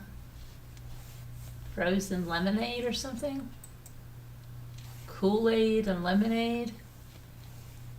Yeah, but just think about that. Is she having a freaking party or is she drinking all of that? And if she's drinking all of that, just think about, like, not even to mention, I don't even know.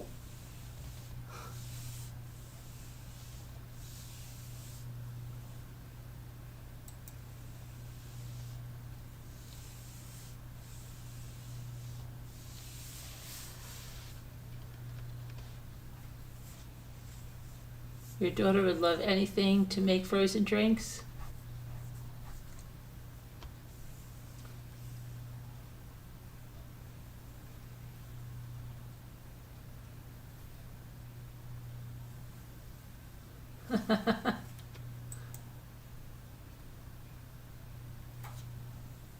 $225 to make margaritas. Seriously. But you can do this with the Vitamix, and I believe you can even do this with a regular Ninja blender. You can definitely do the slushy stuff with a Vitamix. I have one. You want me to do a video on it? Now, speaking of that, we actually built a part of our kitchen around our Vitamix. That's how crazy it is. But no, because the Vitamix stands extremely tall, and I used to have to keep it on the island, and I wanted to keep it on my countertop over there, and they had to raise the cabinets, not raise them because we wanted everything to be the same, but they had to make them a different size in order to put the Vitamix under the counter. But do you want me to do that? Because the Vitamix does that. The Vitamix, you can make slushy and snow cone stuff. And I believe I have a Ninja too, and I think you can do that in the Ninja. I'm going to look it up right now. I should use my Vitamix for more stuff. Makes nut milks and everything too. I should try that. My brother used to use, he got one because of me, and I wonder if he's still using his. Let me see, Vitamix slushy. Yeah, you can make a slushy. Look, you can make a lemon. I'll show you right now. I'll show you right now.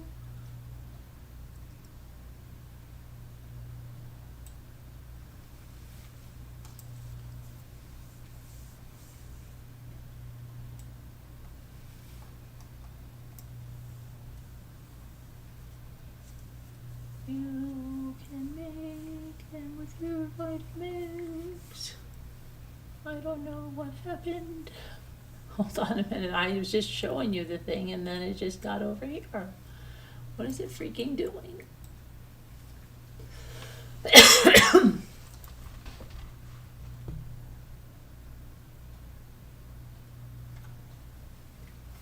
Come on, baby.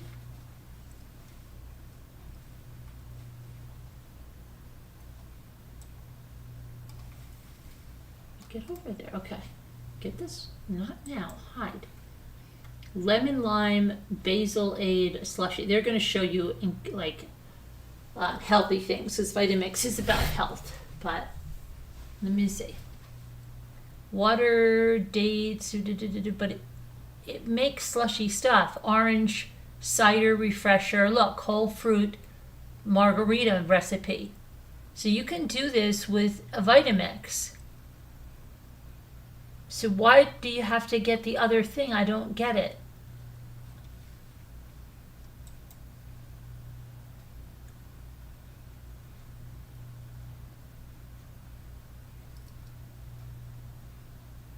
No, Vitamix is, honey, a Vitamix is a machine.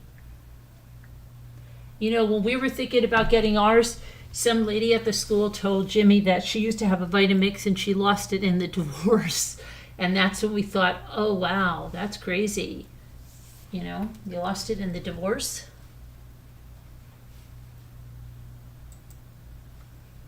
We have this baby right here, but I have it in stainless. I looked for a lot. I think I made a video about my Vitamix, or I watched a lot of videos on YouTube before I was even doing stuff on YouTube, but I did it in my blog. Yeah. A Vitamix even cooks. It can cook soup for you. Vitamix has been around for years and years and years and years. And yeah, I remember watching everything I could get my hands on. And the people that got it, and they say, look, they bought it 62 years later and are still going strong.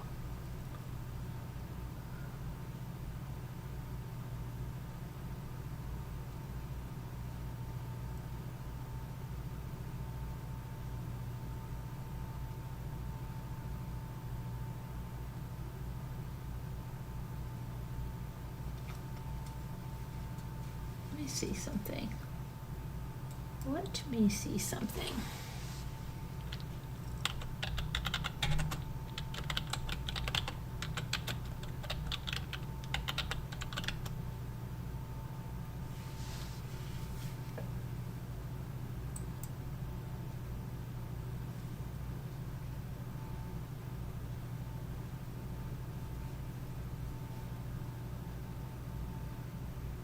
Oh, see, I wrote a blog post October 21st of 2010, to Vitamix or not to Vitamix, that is the question. Well, no mystery here that hubby, and this is from 2010, 15 years ago. Well, no mystery here that hubby and I like gadgets. We also both like to cook and bake, so we're looking into a high-powered emulsifier blender. There are a few choices, but it was down to the Blendtec. Gosh, I forgot that name, Blendtec. I wonder if they're still around. And the Vitamix. After watching an episode of Whatever with Martha Stewart's ultra-friendly daughter, they had the Blendtec inventor on. He was demonstrating his machine and bragging that it does not need a tamper stick like the Vitamix. However, he did need a tamper stick, and that with all of the reviews we have been reading, videos we have been watching, cinched it for us. We have decided to go with the Vitamix 5200. This model appeals to us for a variety of reasons. Some of the most prominent are that it has a very large container that is BPA free, that it has a good reputation and is favored by most chefs above any other blender. Now that we have made a decision, I can hardly wait for it to get here. I am so looking forward to eating raw. I cannot wait to make delicious healthy green smoothies. The health benefits are many, and I am anticipating being able to fill up on delicious low-calorie but filling and nutritious smoothies, and the fact they most often lead to weight loss. I also think it will be great for the babies, and to be able to make them fresh, natural applesauce with the skin, seeds, and stems, adding fiber and vitamins and minerals. I also like the fact that I can put a variety of fruits and veggies in and make a delicious drink that they can drink that will give them so much nutrition. I will let you know how it goes when we receive our unit. I cannot wait to whip up some delectable concoctions with this jet engine blender. That's me from 2010. And then I know I have I have pictures of Luke drinking. We used to buy kale out. Oh my gosh, I have to get, let's see. I made ramblings, made some fresh, I made fresh royal icing in the Vitamix. How do I forget this?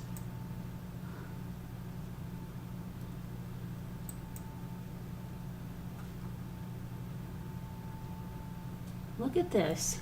Look at this. I'll show you something. I've totally forgot this. Where did it go? Where did it go?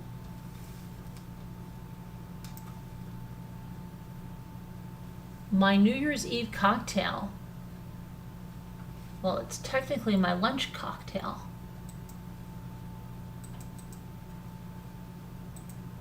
I mix it up a little bit, but it always contains kale because it's a wonder food.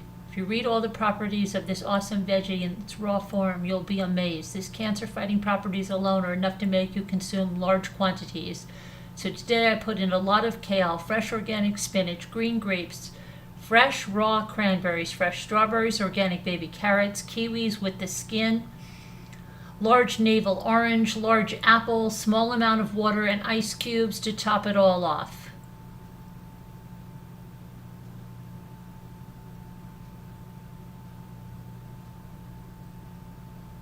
There's Luke drinking it. Look at that.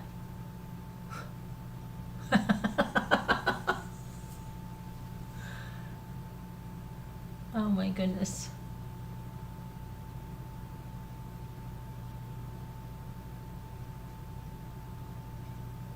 That cannon mug.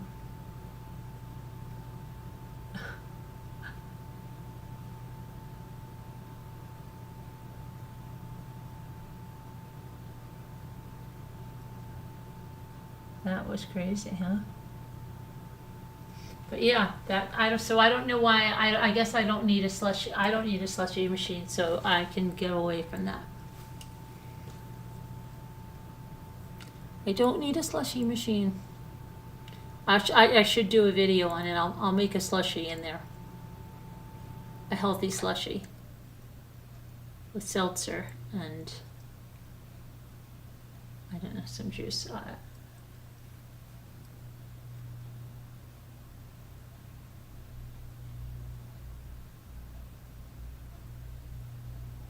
The Vitamix, they have an incredible warranty. I think the people have them for years. It's like the original Electrolux vacuums, you know, like they're like workhorses.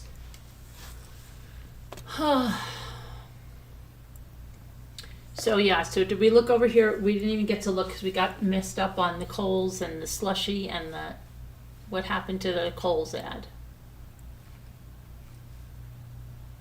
But now I'm thirsty. I have to get a seltzer. Hang on a minute. I have to get a seltzer.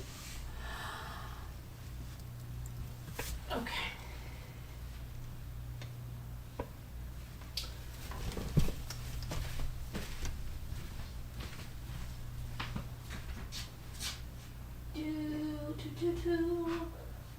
Some seltzer.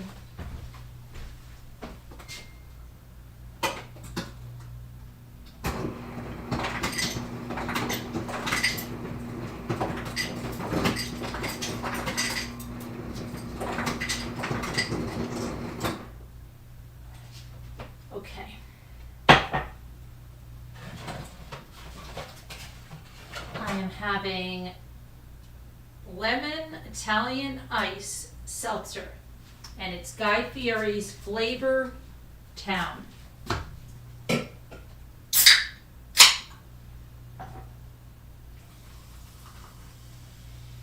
you know what I'm going to do? I'm going to put some of those candied cranberries in there. Wouldn't that be nice? That'll be super nice.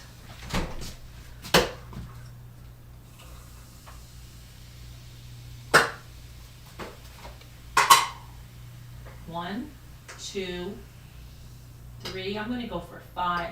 Now I'm going to go for 6. Go for it. These candied cranberries are so good.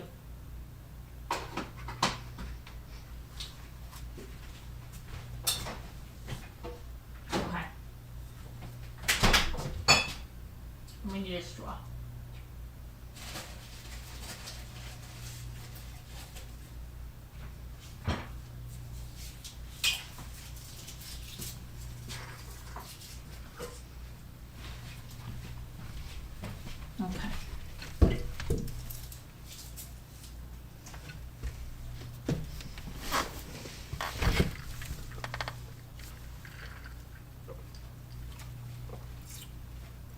Here, I'll show you what I'm drinking.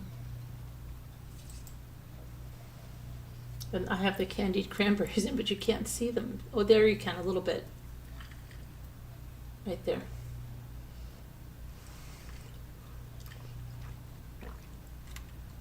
I made a, whatchamacallit? I made a short on the candied cranberries.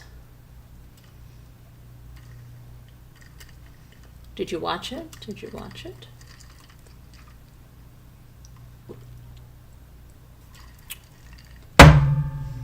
Okay. What happened with that Park lady? Let's look at Rebecca Parks if there's any news, because I have her in my thing and I don't want to be that I didn't cover that. Back to true crime for a minute.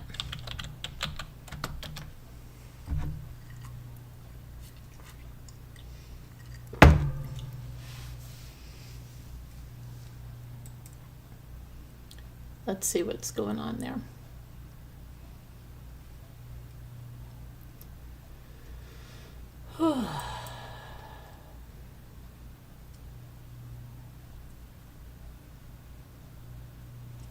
She was missing, I thought it was November 3rd.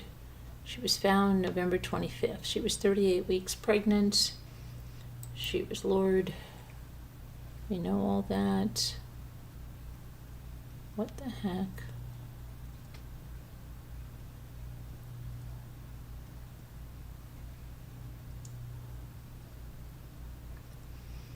Wexford County is rural. Its population is 35,000. Her mother and stepfather are from Boone. They're the lead suspects. They've been charged. Detectives say Kimberly Park, that's the sister, lied to authorities, telling them that Courtney had, oh, listen to this. Here's something else. Here's something we didn't hear yet. Well, I didn't hear it. Detectives say Kimberly Park lied to authorities, telling them that Courtney Bartholomew had Bradley Bartholomew strike Rebecca Park in the head, causing a seizure, and then took her body away. Fowler was charged with 3 counts for controlled substance delivery and manufacturing of methamphetamine and habitual offender 4th offense. Notice his bond was originally set for $1 million cash.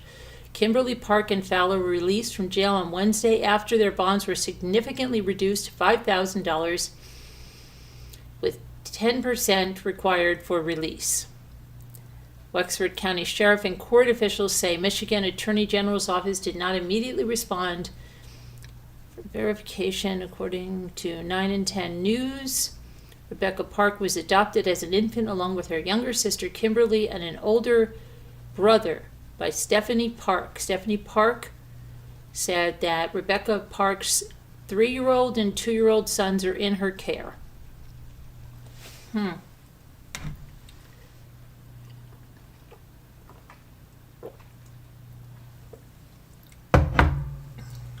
Now I'm just getting all these ads. Green Pan ice cream and frozen drink maker, $300 at Kohl's.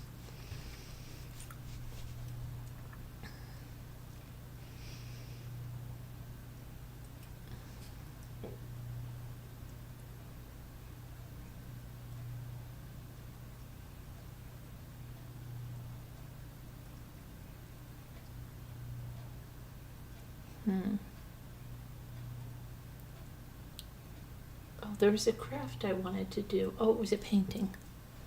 Tomorrow's craft night? Tomorrow's craft night. We're having a craft night. Yes, yes, that's good because I have a lot of crafts that I want to do.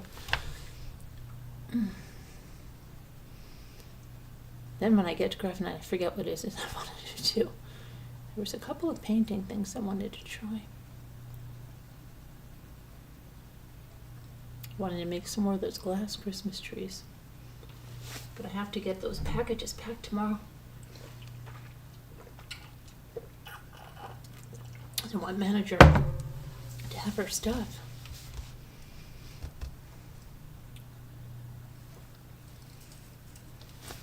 Oh, this is the Italian. Oh yeah, good. I can put this in there. If I do this, then I can use this as the shopping. See? I'll make my people proud. Waterloo, this is Italian ice, lemon Italian ice, and it's Guy Fieri's Flavor Town. I don't think I even realized it was Guy Fieri. It was the last one in the boxes. I'm just like, oh, but I don't care. It's the last one. Just get it. I gotta try it.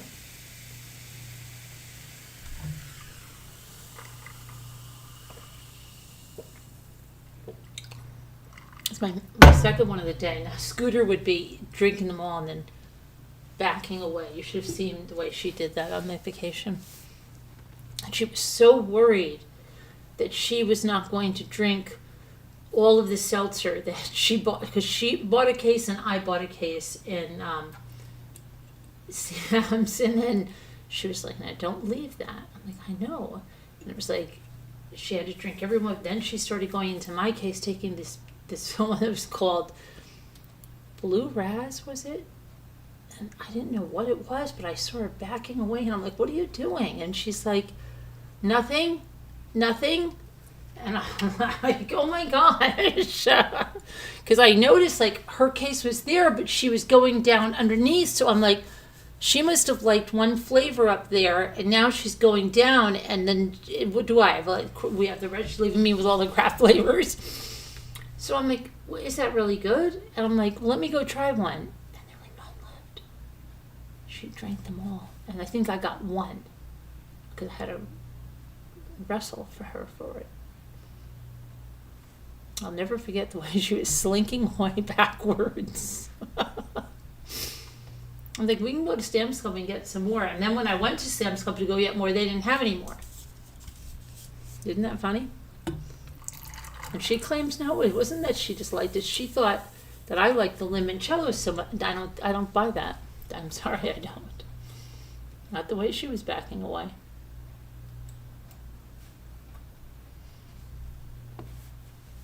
You did. They look delicious. What looks delicious? Oh, the cranberries. They are delicious.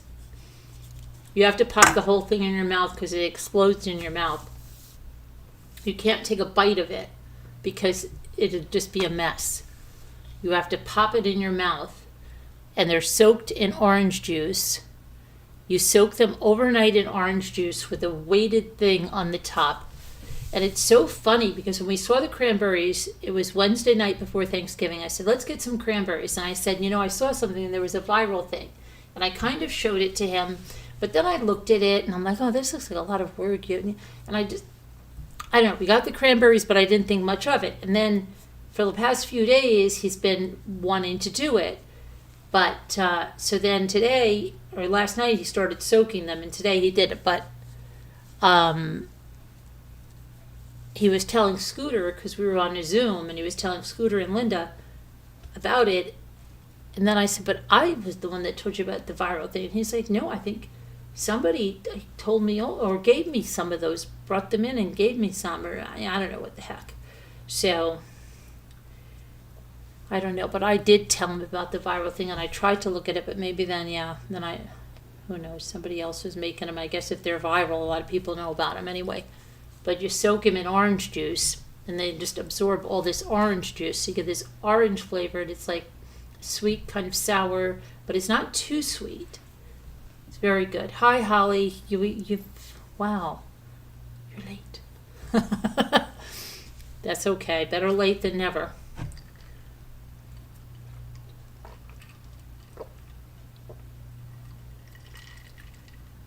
We're just talking about everything. We talked about all the cases. Talked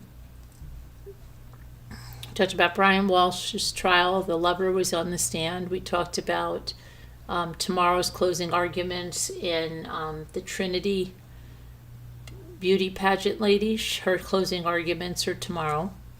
They could go to the jury. You don't know. Then we were trying to figure out if Courtney Clenny was on Friday. I don't know, but I don't know what that's going on there. And then we looked at some of the true crime headlines. Then we went back to look at Black Friday ads to break it up. Then we got caught on the slushie maker. Then we talked about the Vitamix. Then we went back to my blog from 15 years ago. Then I got thirsty talking about the slushie, so I made myself that Waterloo Seltzer, and I put some of those candied cranberries that are in the short in there. And that's when I was just talking about that. Now you're all caught up. And then we had a members live today where we talked about a few more chapters from Within the House of Murdaugh. Yep. And then, yep. That's what we did.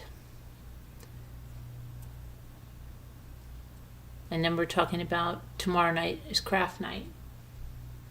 Tomorrow night is craft night before true crime. Now, just trying to think of what to do. I wanted to do some watercolor painting. Last year I did a lot of watercolor painting for Christmas. Is that what I sat down with? I don't know.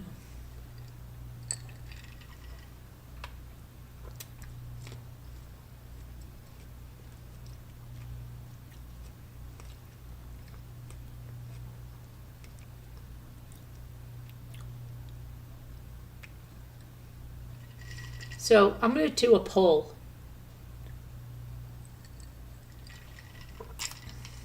I'm going to do a couple of polls just for fun.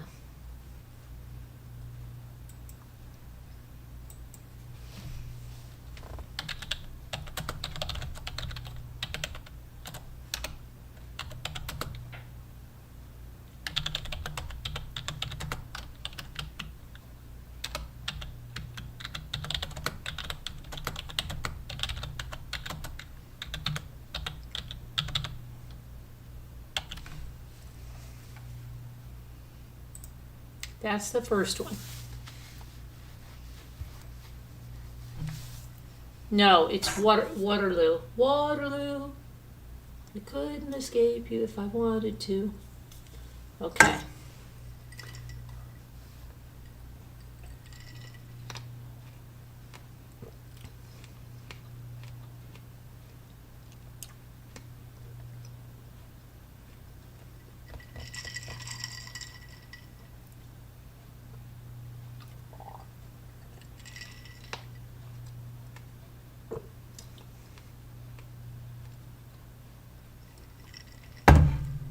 I just love the whole color of the can. It's so fun looking. Isn't it a fun looking can?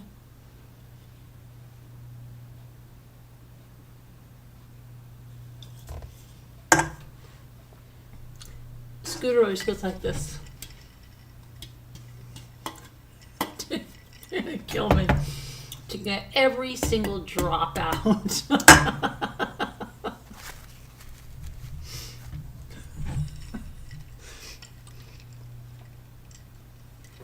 She's going to come in very angry. What are you talking about me?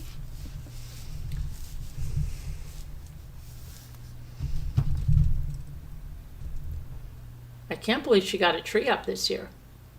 She usually has a little tree. She said that she leaves up all this time, but kudos to her for going out at the big Christmas tree lot inside of Walmart, getting a pre-lit tree, strapping it on the top of the car and rushing home, cutting the bottom of it, getting it up. Kudos. Kudos to Scooter for doing that. I'm still on. Yeah, Trinity is the beauty pageant girl. The one that's on trial for killing the boyfriend's 18-month-old daughter. I've been talking about it the last 2 nights, Slam.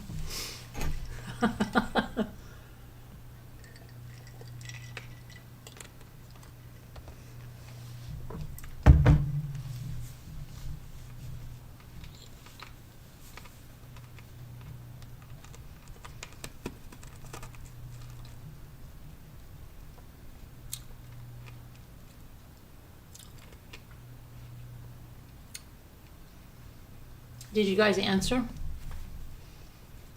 I wish I could vote in it, but I can't. My vote would be she's going to be found guilty. That would be my vote. Okay.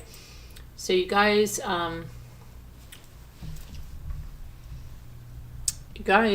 Come on, vote in the poll, please. Please vote in the poll.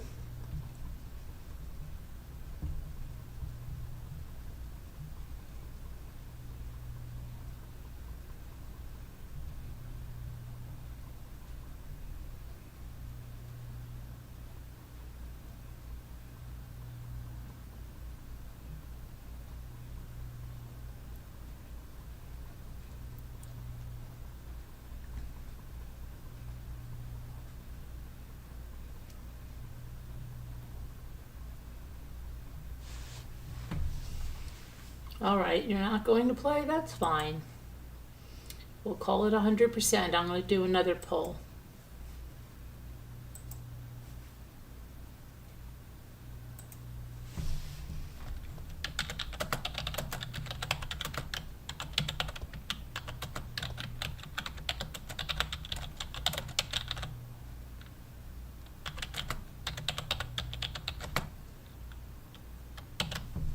Okay, there's another poll. Let's see if you'll play on that one.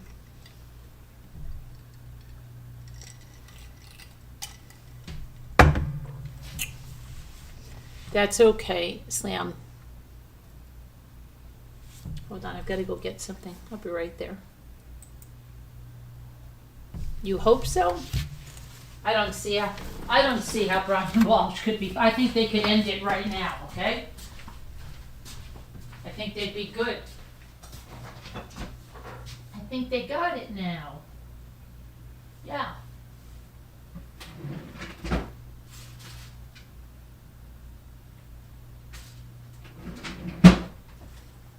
And I still don't know about that hearing on that Austin case.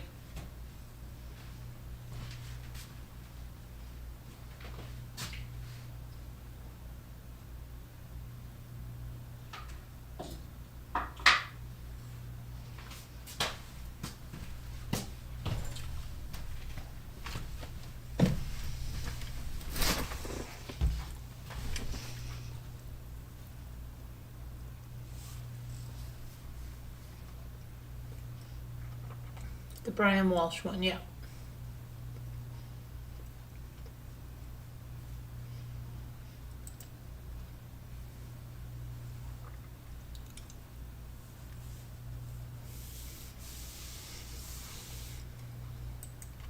Well,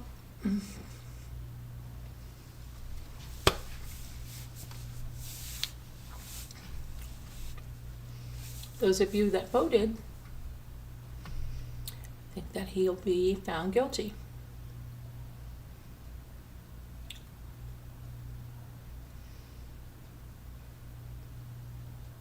Let me see something.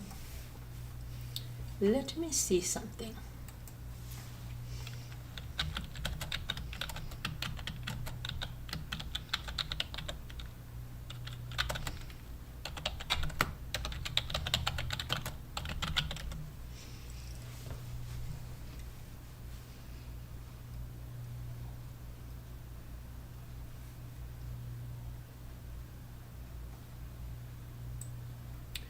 William Frost.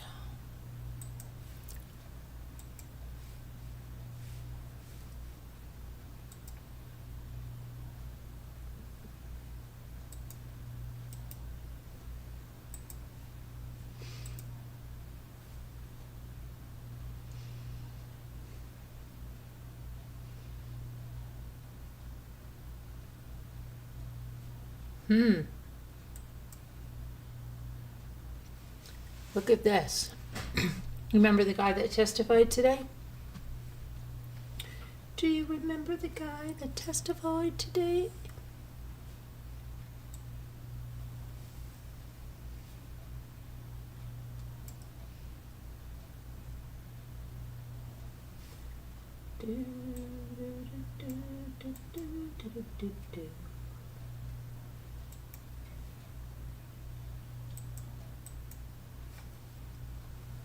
The William Fastow team at TTR Sotheby's International Realty.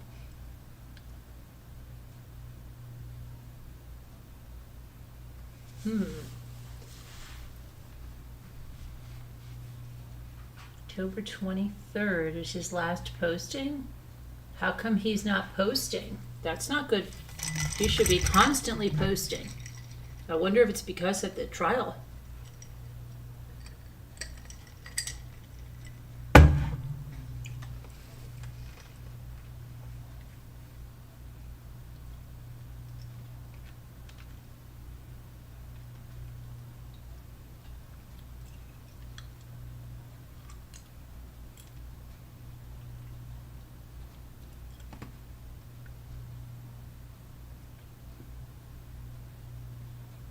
Oh, look at this.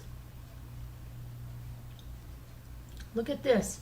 I'm deciding to be a little vulnerable today and talk about a difficult topic.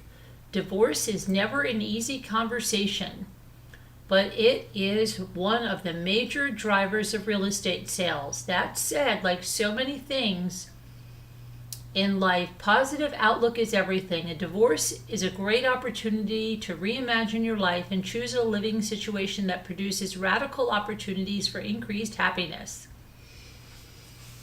I've been there and I'm happy to share with you my lessons learned, my successes, and my failures. As my clients and friends, you've placed your trust in me, so it's only fitting for me to place my trust and be vulnerable with you. William Fastow. Things about real estate that I've learned from my divorce. Your value is not your home. Joy comes from the act of living in a property, not in just owning an expensive one. Your children are going to love living wherever you end up because that's where you are. Yeah, I don't believe that. I don't believe that. Are you kidding me? Have you ripped your kids away from their school and their friends and everywhere? They're not going to love that you did that to them. And come on. This guy, I don't think. A smaller home can be better, more intimate, and bring your family together. This is a new chapter, a clean slate. Be imaginative and consider things that seemed too different before. The process is scary, but you are not alone. Don't just believe it's going to be okay. Know that it will be. Okay, so this is literally, I wonder where,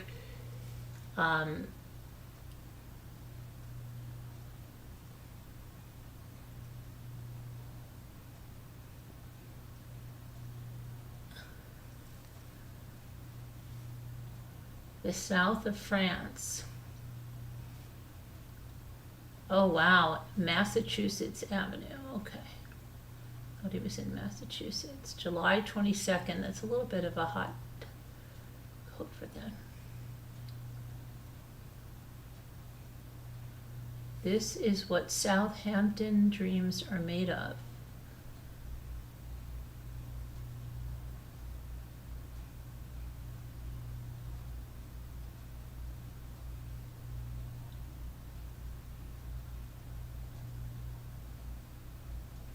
Oh, that's where he was, Idaho. That's where he was when, that New Year's, he was in Idaho. Sad to be leaving my Idaho home tomorrow, but excited to be getting back to D.C.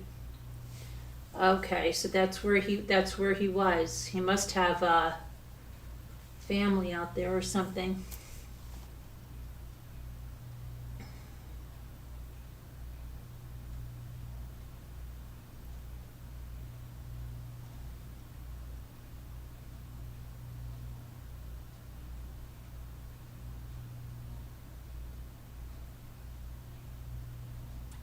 What in the world?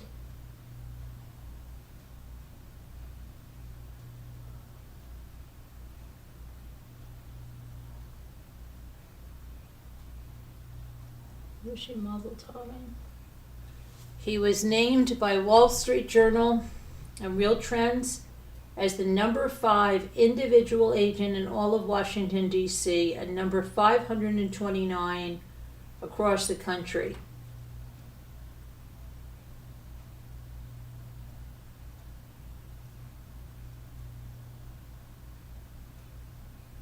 delivered by is Diane Feinstein's longtime Washington, D.C.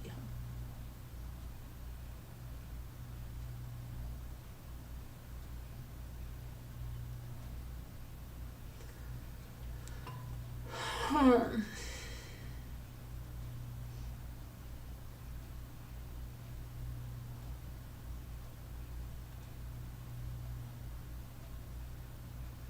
Idaho. So yeah, he must go to Idaho all the time, huh? Idaho.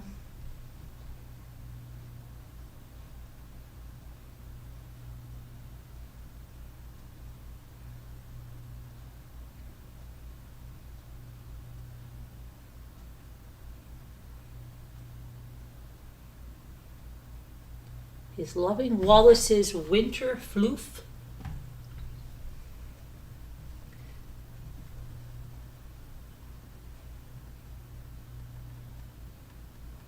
Back, he goes to Idaho a lot.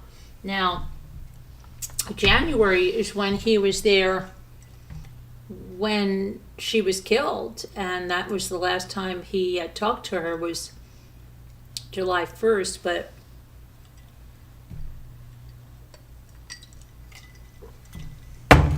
that was 2 years after.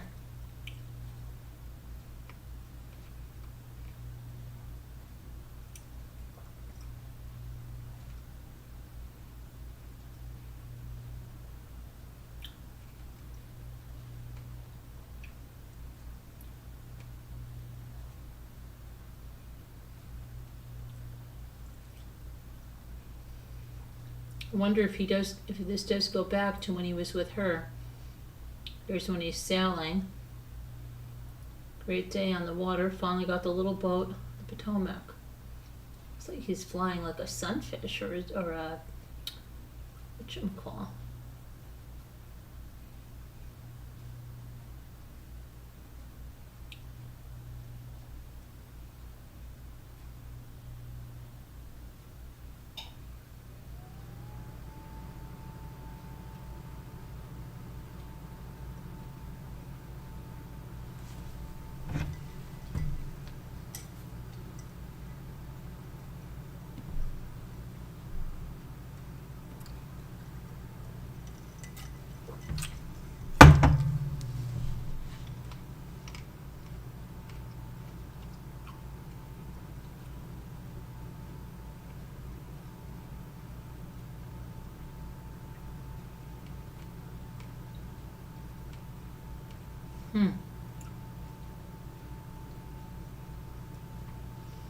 I want to see if he has stuff from when he was with her.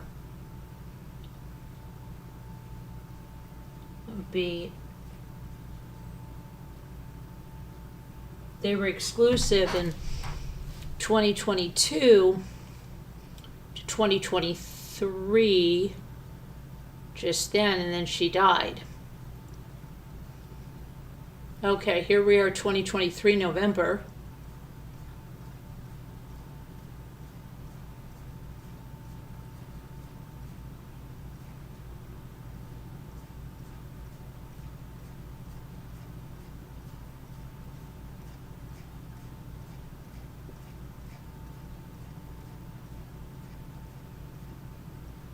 You have the dog in there? Wallace.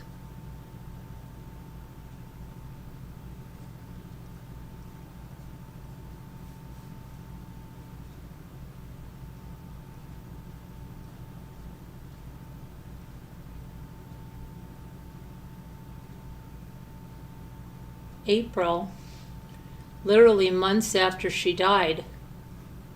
Let me see.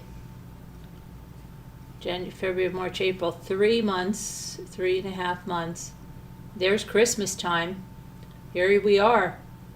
Look at this. December 24th. He was with her that day. December 24th. He was with her that day. Home is very important to me. So I owe a big thank you to everyone who helped me with setting up a new one for myself and Wallace this year. Happy holidays.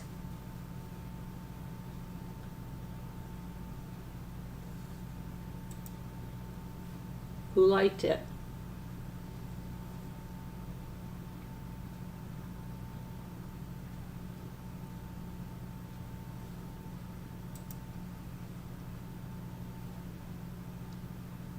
So his divorce, I think, what was the lady saying today? That it was just, he was just divorced a few months or something.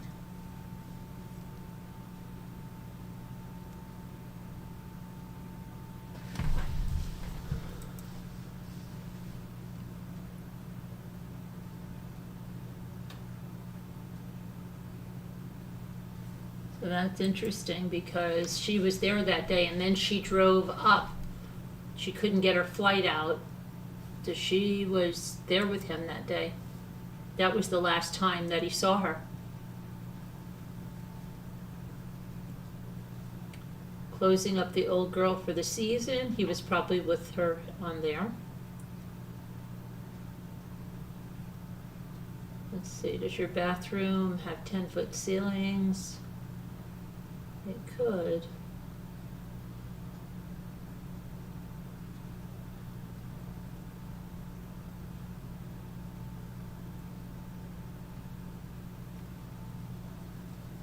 He was with her then.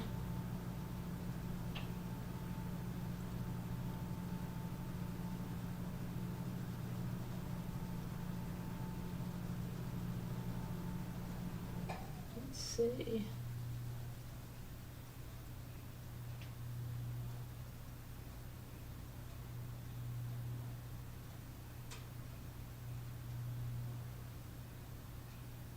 I think this Architectural Digest thing, yes, look at that. Tishman's Speyer, that's where she worked. This is the thing, he went as her guest, and he got to talk at that, right? Or he went, that he mentioned this today.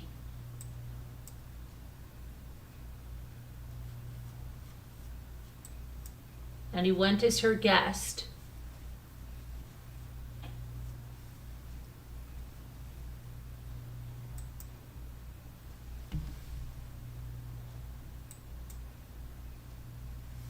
Interesting.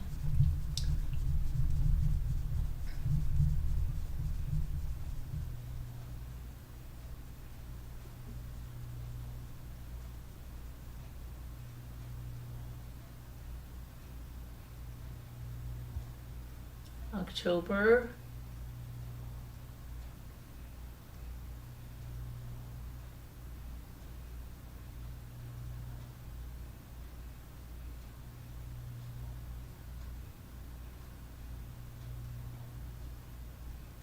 Oh, here's the yoga. Here's the yoga thing. Join us this Saturday at 9 a.m. for Yoga in the Valley. This month's class will be instructed by Sun Kim and is sure to be an amazing class under the trees. We hope to see you there.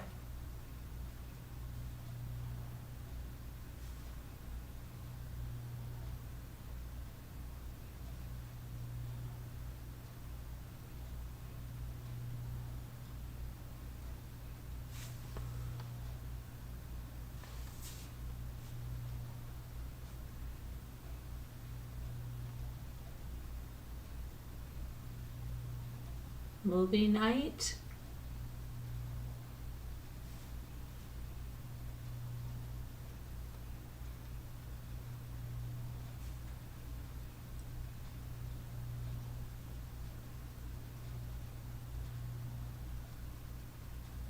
Airbnb in Sag Harbor.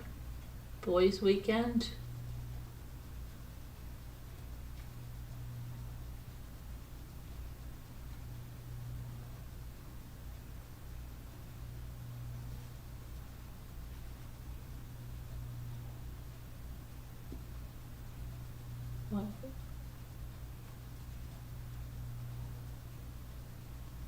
And this is around when the time he began to be exclusive with her. I think it was in August of 2022, but what happened in January, I wonder.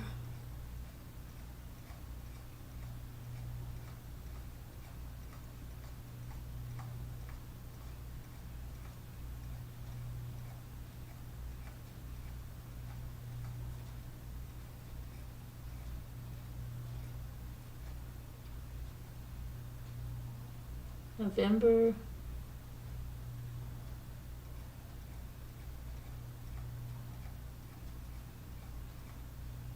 December 30th, that's when he was in Idaho. Good morning from snowy Sun Valley, loving this break, but excited to get back to start the new year. He said, you know, he's so, we were going to talk about our 1, 5, and 10-year plan. I love these people that plan and plan and plan like that. A 1, 5, and 10-year plan.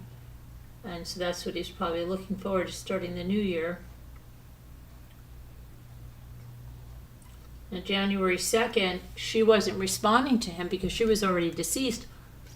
He didn't know that. Never gets old, top of the world.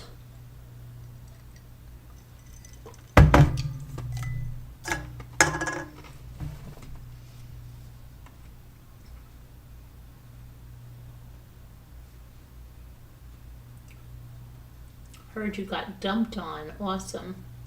Isn't that weird? Because that he might have thought he had gotten dumped, really like dumped, right? Then this is January 17th. This was, you know, at this point he knows she's missing and all that stuff. He didn't post from January 2nd, which is to January 17th, the half-life of sturdier souls. His daily inspiration. Something about the chaos and yet intense intention of its composition brings me a level of peace. January 21st, he's showing something there. I love living in a city where I have a spare hour between showings. I can venture casually through culture, art, and history. So grateful to call this city home. And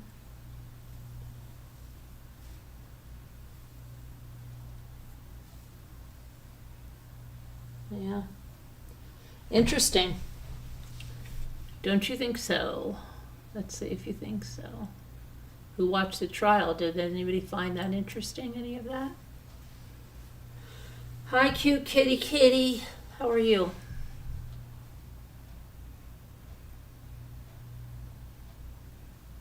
You guys don't find that interesting? I don't know what's wrong with all of you. I find it extremely interesting.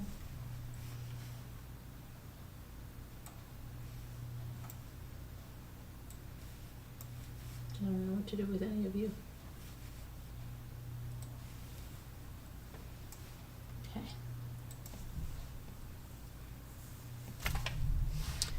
Nobody.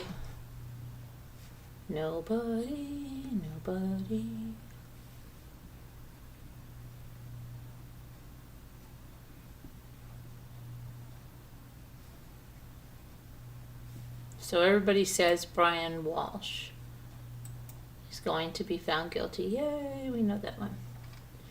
Yay!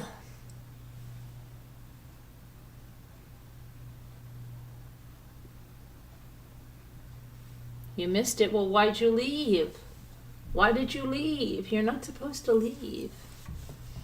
You're supposed to be watching.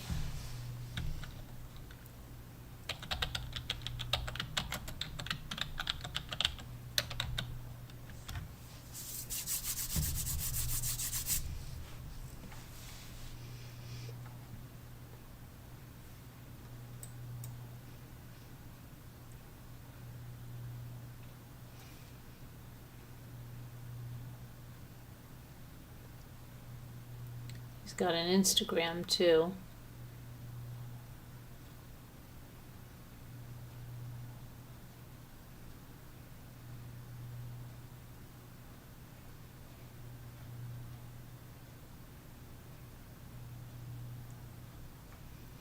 But who knows if he's moving on? He's probably got another. He's probably, who knows? He might have a few girlfriends. Who knows?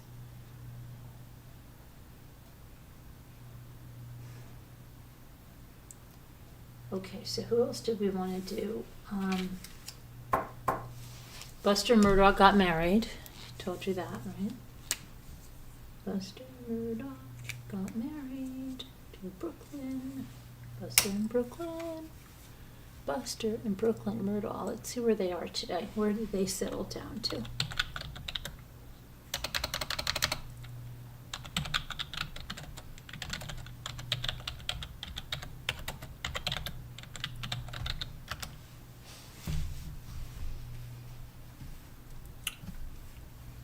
Buster and Brooklyn Murdaugh, their son and daughter-in-law of convicted murderer Alex Murdaugh. That's really great, right?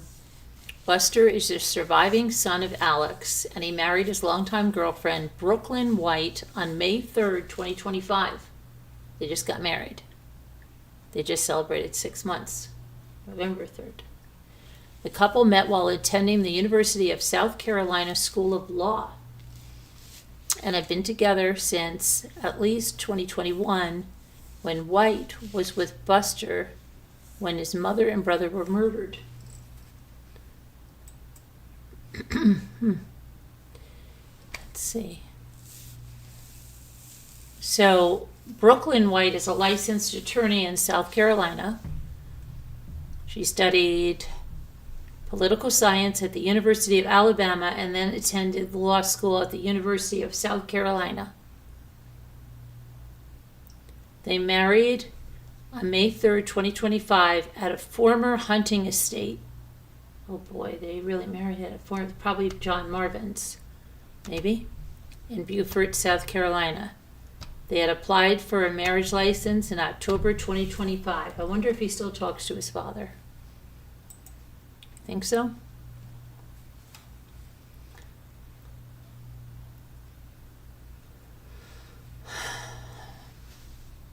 What's Buster doing? Buster has largely stayed out of the public spotlight since his father's conviction, though he has filed a defamation lawsuit against Netflix and others, claiming he was falsely implicated in the 2015 death of his former high school classmate, Stephen Smith. The wedding was a private ceremony for family and friends.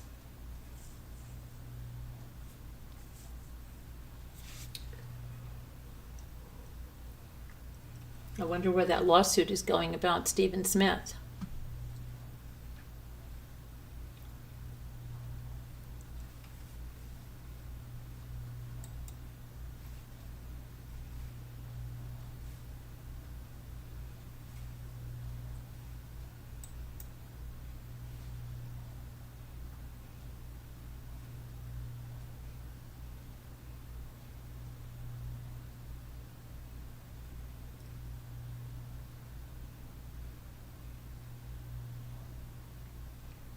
Apparently they had a bridal registry, a wedding registry that had board games for almost $600 on it.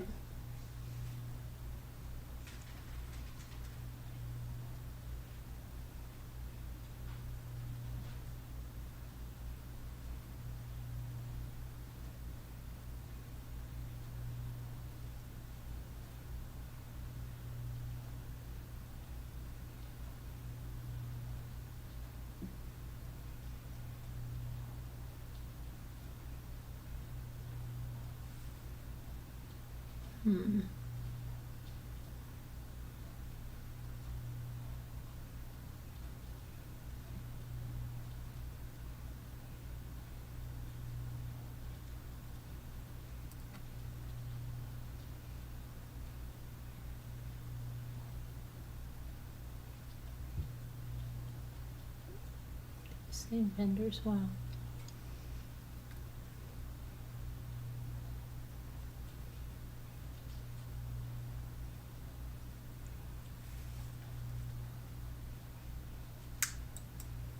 So what is Buster doing? Did he graduate from law school? Let me see.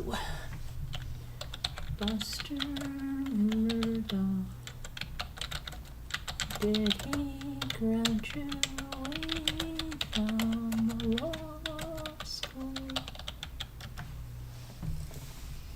No. Buster did not finish law school. He was expelled. No, this is wrong. He wasn't expelled from, he was expelled from Columbia. Hold on a minute. That's wrong. I don't think it was, hold on, I'm going to check that. I'm going to fact check that. Buster, but he was in plagiarism.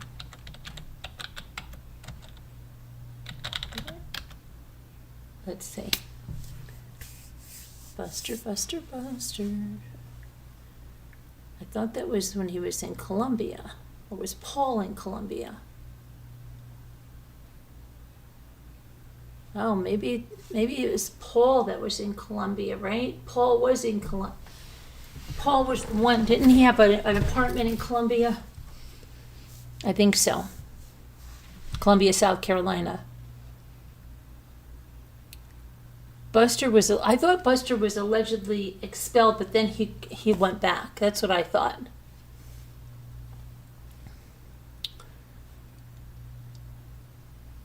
Buster.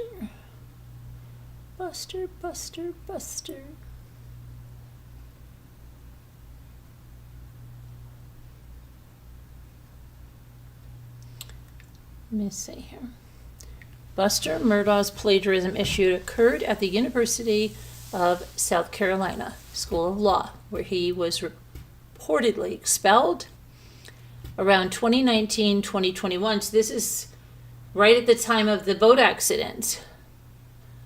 I wonder if Blanca will mention, due to low grades and alleged plagiarism after his first year, an event linked to his father's downfall and family legal troubles.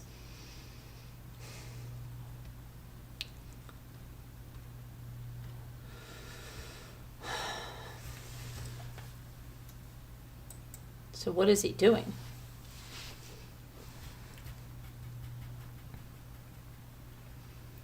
The incident happened amidst the wider Murdaugh crime scandal, with efforts reportedly made to facilitate his readmission, though he never returned to complete his law degree. I think they do talk about it on one of the jail calls, right?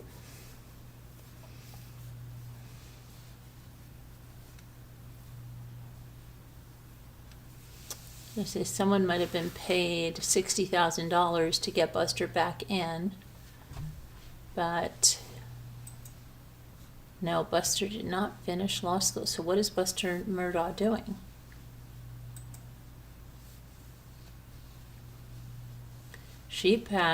Brooklyn passed the South Carolina bar exam in 2022, and she's been practicing law ever since. Well, what is Buster doing?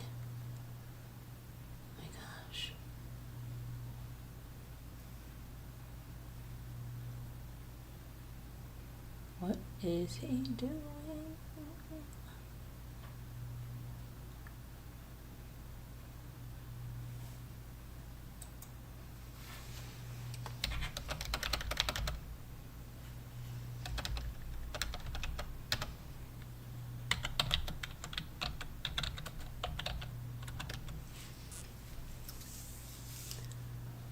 His current job is uncertain. There's no public information about his current employment.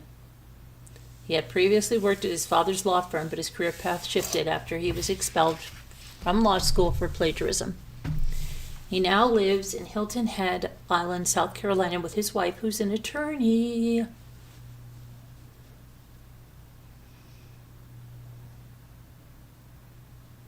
He graduated from Wolford College in 2018, and he enrolled in the University of South Carolina School of Law. However, he was expelled due to plagiarism and did not return, despite his father's attempts to have him readmitted.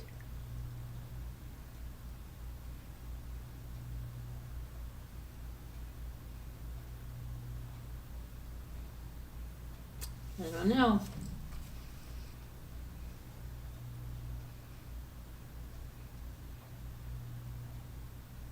Bubba, Buster, Paw Paw.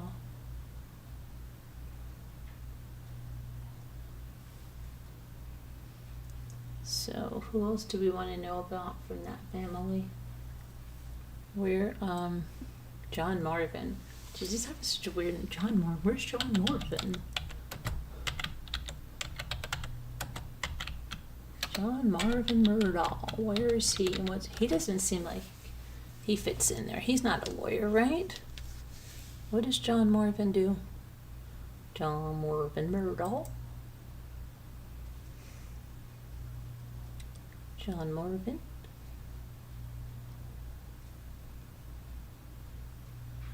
He's got a public Facebook page. He does Murdaugh rentals. And that's what they were taking the big equipment up. Blanca has a picture in the book where they're moving this big equipment off of Moselle. And let me see, that looks exactly like something I'm seeing there. Let me see. Where's the picture I want to see? Blanca, let me see this. Yeah, still photograph.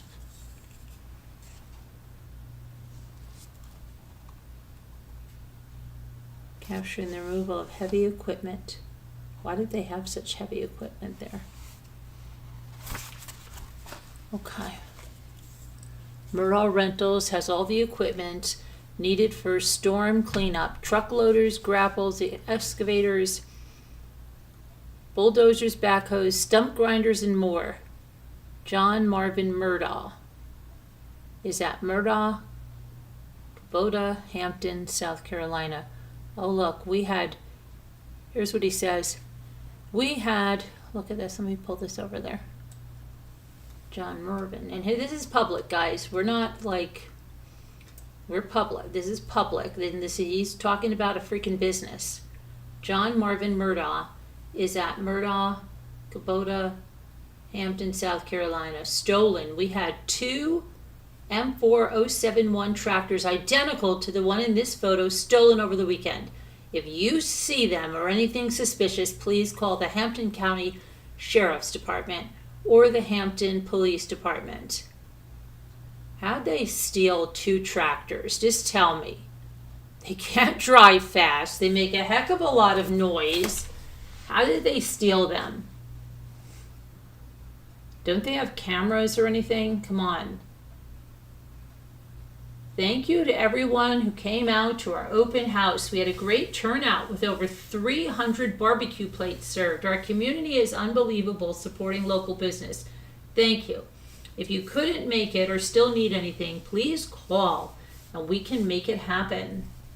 So he's business as usual, right? When was Murdaugh's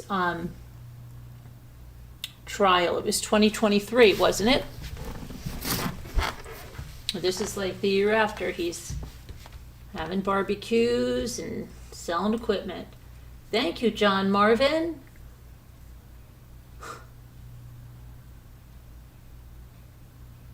You're a grown man. John Marvin. Oh, it just sounds so weird, isn't it?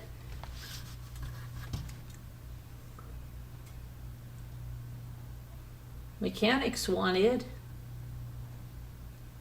Looking for a wife for our Hank. Oh, look at this. Look at this, guys.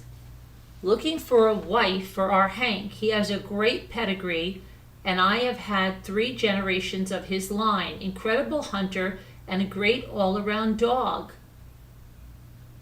Looking for a wife. Do you mean, does he just want a mate and take the pick of the litter, or does he want a female to and keep the female? I don't know. Look at all the ducks. Poor ducks, he probably took them all.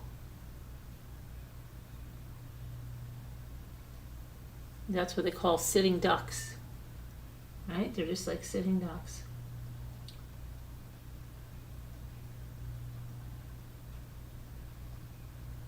November 18th, mechanics and drivers.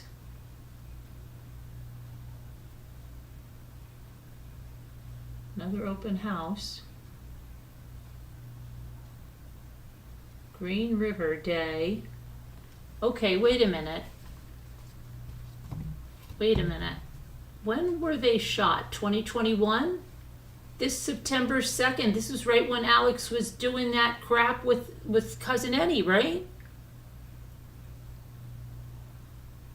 And John Marvin's in Utah.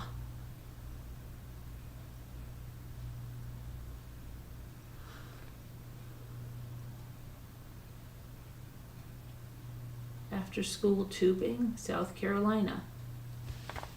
Crap, I've been in that same place.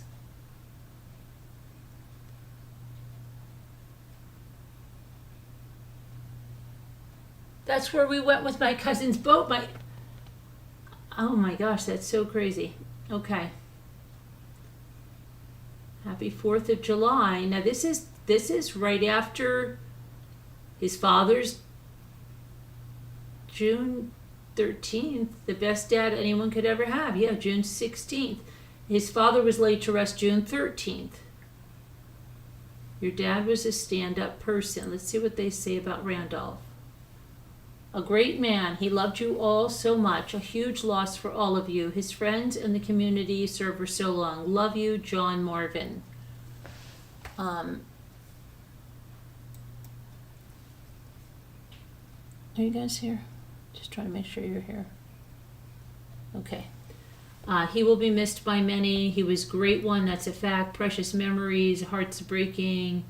I thought about watching this video when Liz mentioned it in her speech. What a great man. So sorry for your loss. I wonder what video it was. Very southern sounding, John Marvin. John Marvin.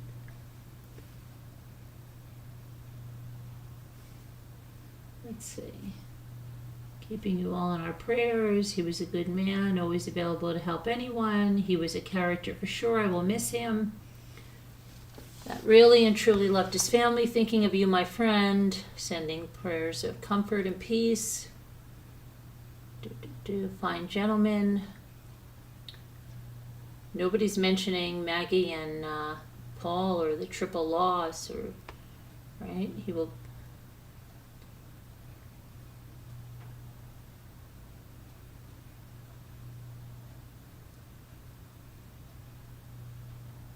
Wow. Oh, here's something. My heart aches for you and your entire family. I know Gloria is taking care of Mr. Randolph. Maggie and Paul, as she called him. See, it's Gloria. Gloria was she was the housekeeper that died, right? Yeah, look at that. And Paul, as she called him, sending love and prayers to your sweet family. That's the only one so far that mentioned Maggie and Paul.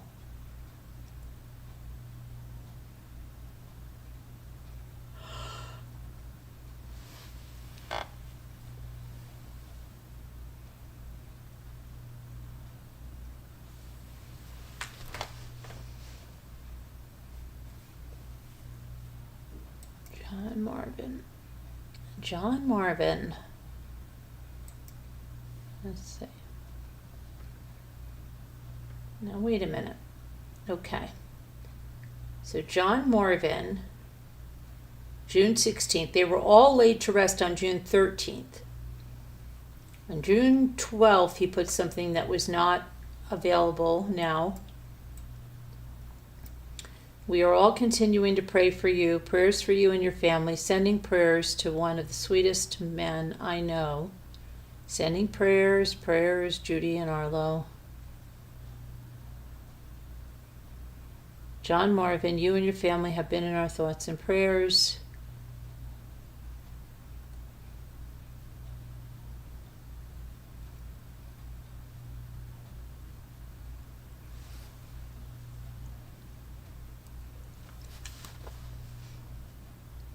Buster, Randolph, you and your family have been my friends for many years.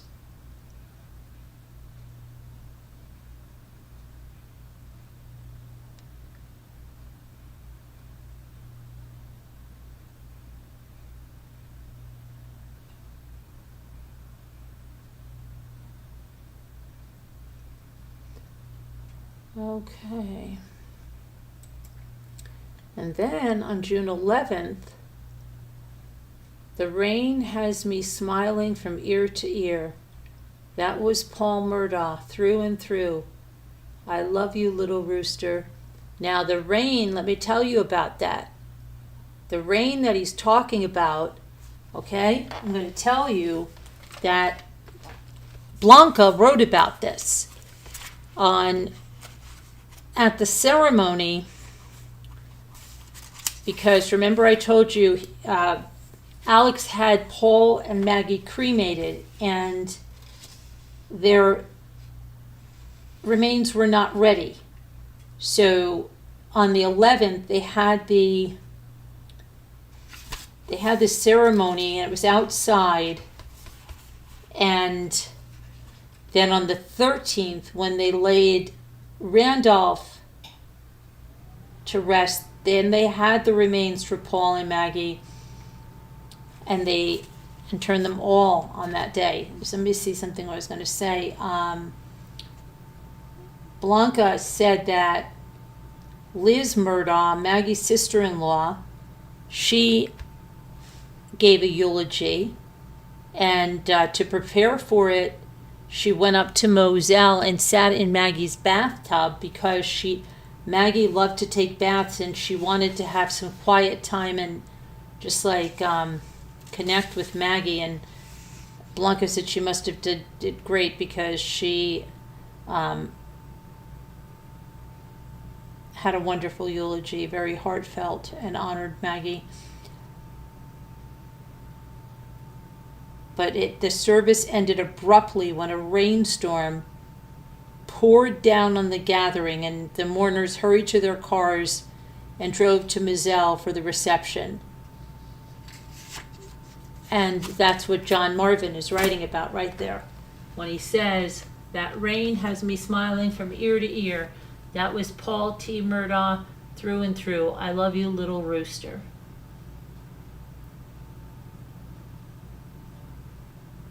And then he doesn't have anything from May 26th to like when they died and stuff. He didn't post. And that's Mama, but that's 2021. Now, I don't think that's a recent picture because she was suffering with dementia and everything was in bed, right? Happy birthday, Mary Marvin. We love you so. I've made every cake for my kids since day one. So look at that. John Marvin makes the cakes. Right? Now you would think with all their money they'd be getting, but look, he's making the cakes.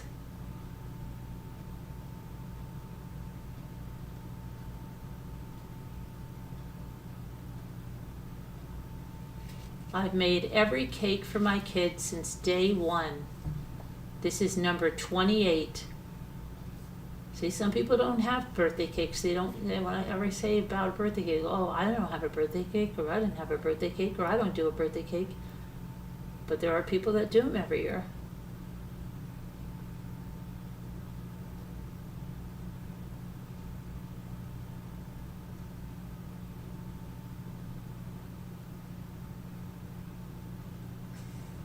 I'm interested in renting my hunting lodge to folks coming to the PGA. So this is John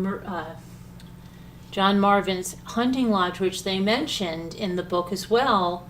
This is where they went to go plan Paul and Maggie's funeral, and this is where Randolph Murdaugh made a surprise appearance, and I don't know how he did that, on the day he died. But look at this. This is his hunting. I wonder if this is where Buster got married.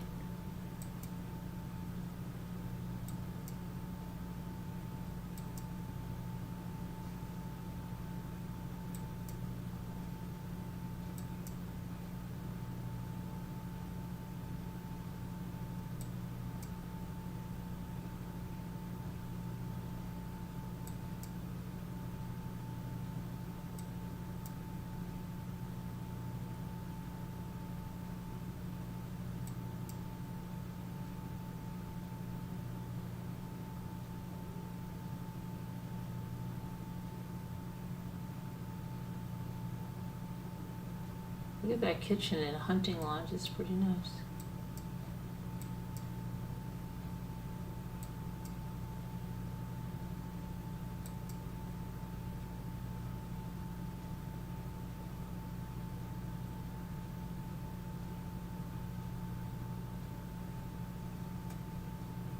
That was in April of 2021. That was before they were killed. This was right around, no, not yet. No, this was after the boat. So he's looking to rent that. People coming for the PGA.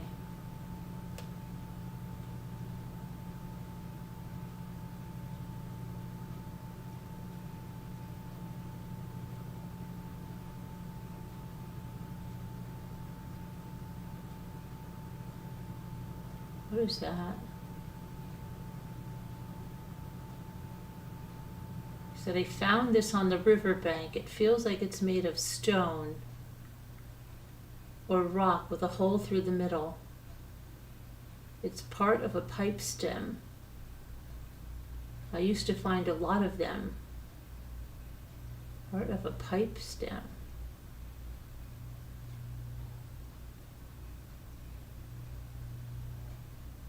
There's Randolph, right?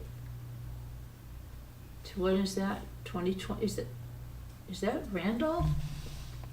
2021. That's a few months before he died. He looked pretty okay there, didn't he? Here's another cake he made. What do you mean this is number 27?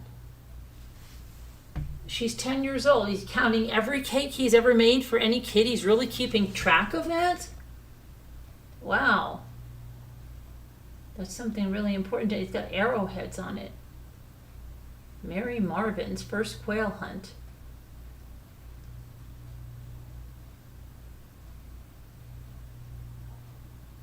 What do you mean Mary Marvin? They named her Mary Marvin?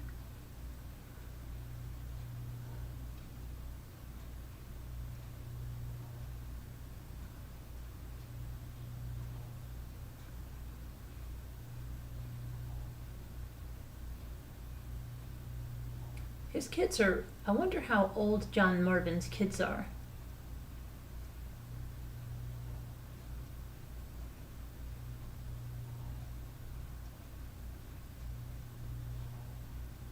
But that's 2020, 11.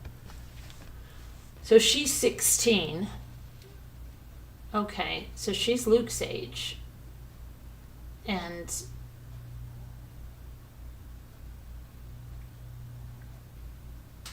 all three. So he's definitely got two girls. Does he have a boy? He has three girls.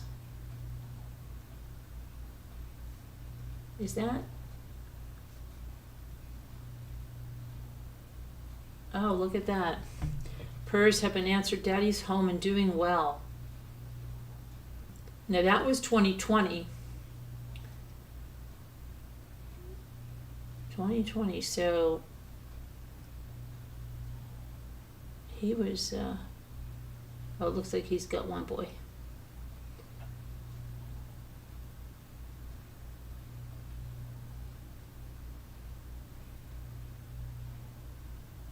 Reaching 50. So John turned 50 in 2020. Now see, his kids look much older there.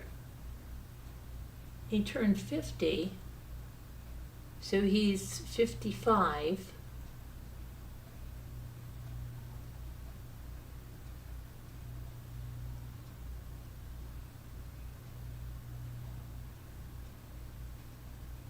So he had some of his kids later, right?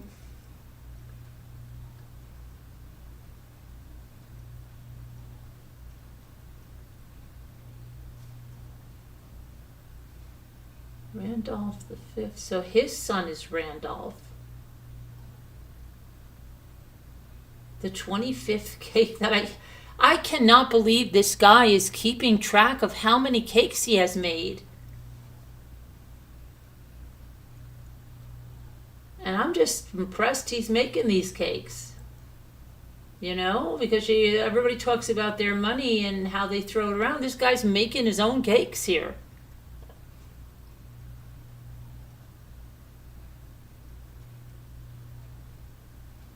Oh, man. John Marvin seems like a nice guy. Seems like a real family man. But I mean, his brother shot and killed his kid. You know what I mean? It's crazy, right? Happy Father's Day to all the dads, but especially this one, the best and most supportive dad ever. So what happened to Alec? Now, this is his mom 5 years ago. And is this their son? So he's 5? No, a kid's older than 5. Whose baby is this? I can't.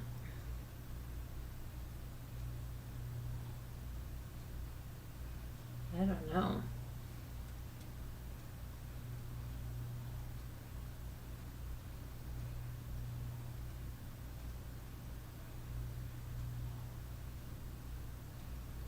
Murdaugh Rental Center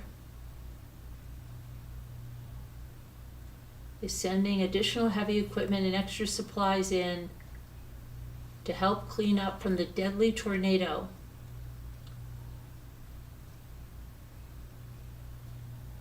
Yeah, that is the, I don't know. Oh, look who's there. Look who's there.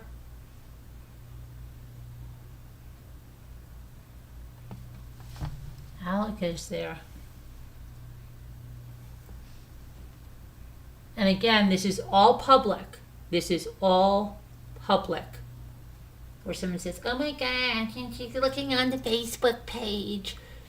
It's all public. If he didn't want people looking at this, he would make it private. It's all public. I'm just saying that for the wackadoos. Needs to be in a frame on the mantle in all of your homes. My best to everyone.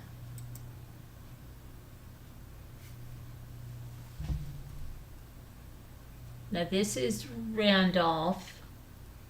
This is John Morvan, and this is, what's this one's name? I always forget about this one. Randolph, the 4th.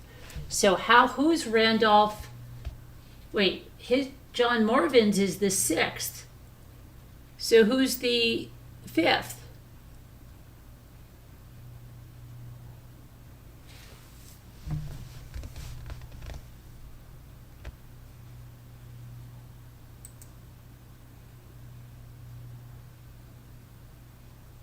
Well, whose baby is that? Oh, that must be one of his, 2015.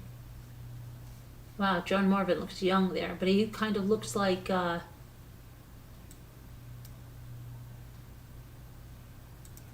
of, it's interesting. Uh-oh, what happened? I hate when it does that. I hate that. Sometimes if you go too far and then it'll push you back.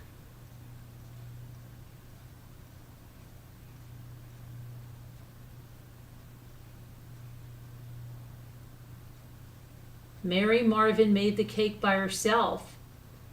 So she made the cake by herself. Okay.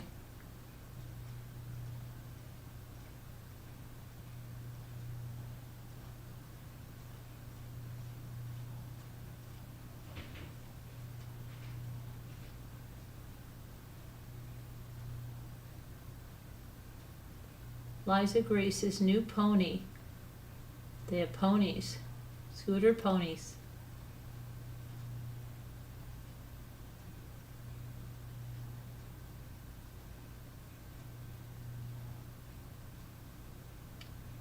We got the RV stuck as soon as we got there.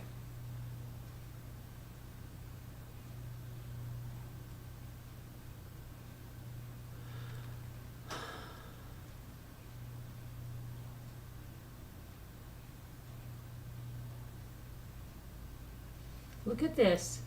This sport coat was given to my dad by Buster and Gladys Murdaugh when he was a little boy.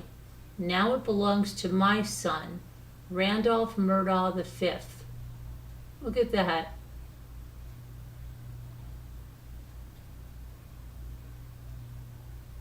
So his son is like 10, and there's the picture we saw. John Marvin. Okay.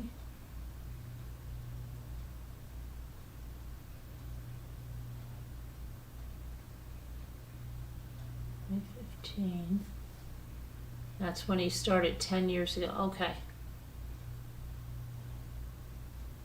So he's in Hampton. I bet you that's where I bet you that's where Buster got married. At his hunting, they said at a hunting thing in Hampton, Beaufort County, right? I bet you that's where he got married. I don't know if it was drugs. I don't know. I have a hard time believing that. I'm sorry, Twisted. I know they say, yeah, drugs or whatever. I have a hard time believing that. There's got to be way more than drugs for you to kill your family. I'm sorry. You know what I mean? Way more.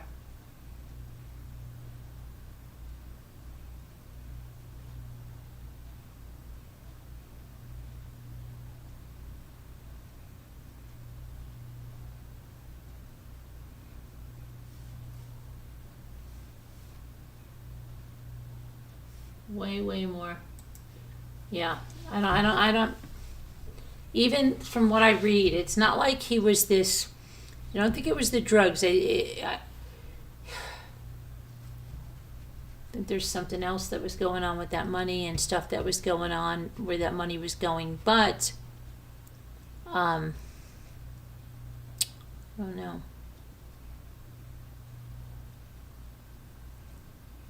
Very old artifacts.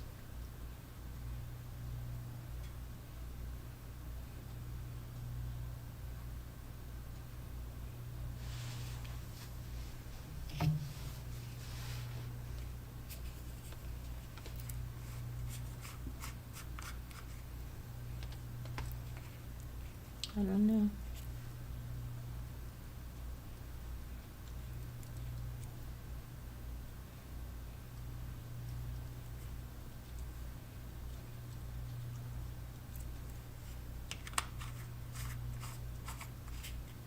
Craft night tomorrow night.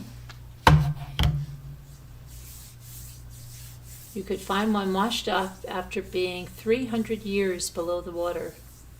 You know something? I just hate to say, I probably wouldn't even have touched that. I don't know.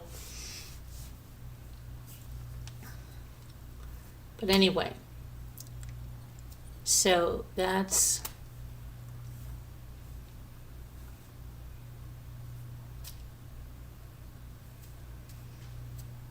John Marvin. Well, let me check something else. Let me check something else.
I'm looking at Randall.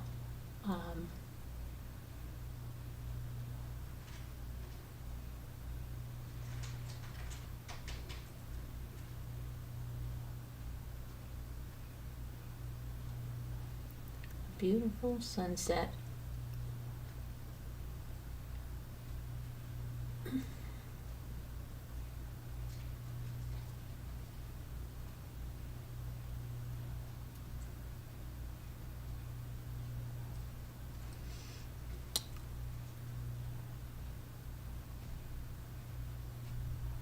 So his daughter's 25.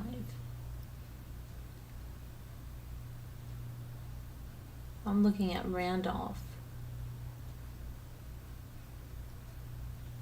So he's not as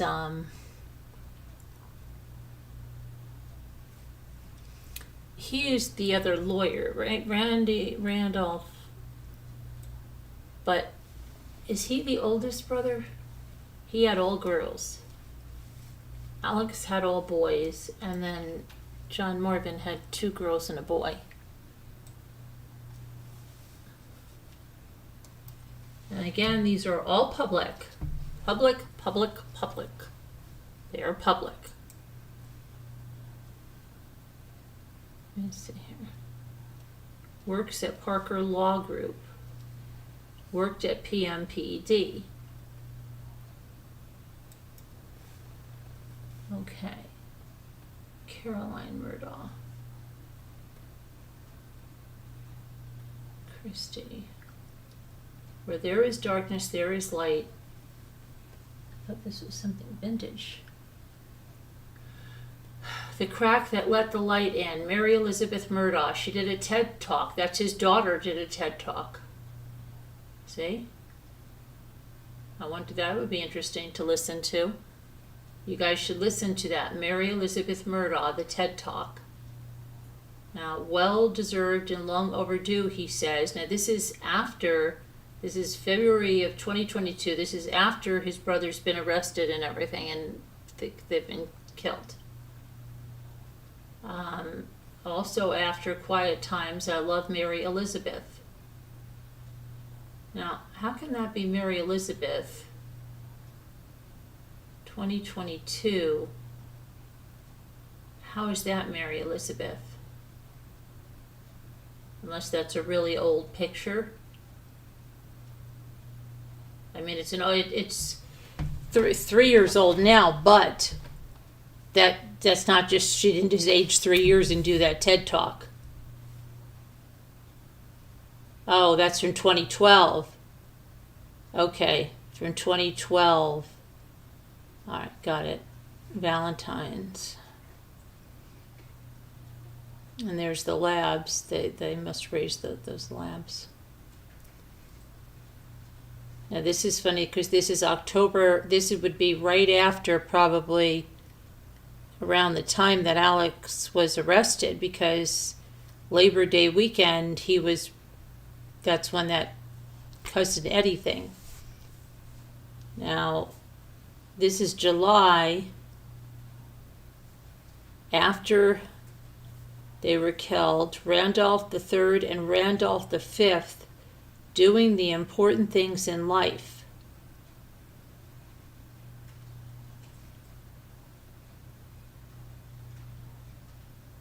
My dad was a wonderful person. I hope my girls think of me as I think of him. I am proud to be his son. But he doesn't have anything for them, right? There's nothing. May 30th. I don't see anything about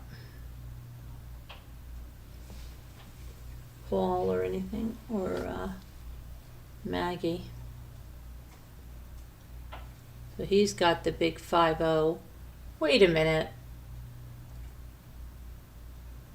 Wasn't, what's his name, 50 years old in 2020?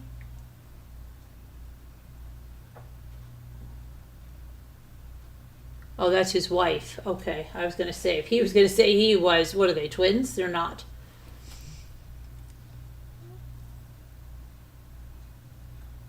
Oh, he keeps posting that picture of her. Sunsets for 21 years, and each one is better than the next. 21 years.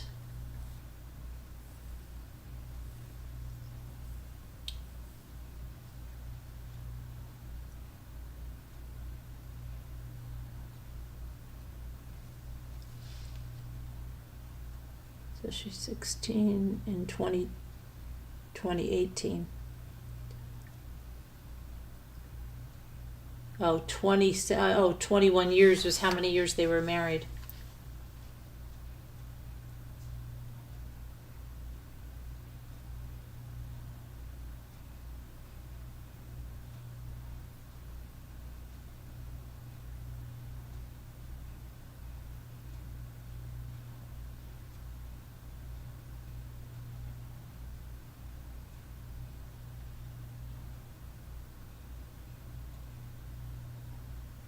You can see Alex and him here.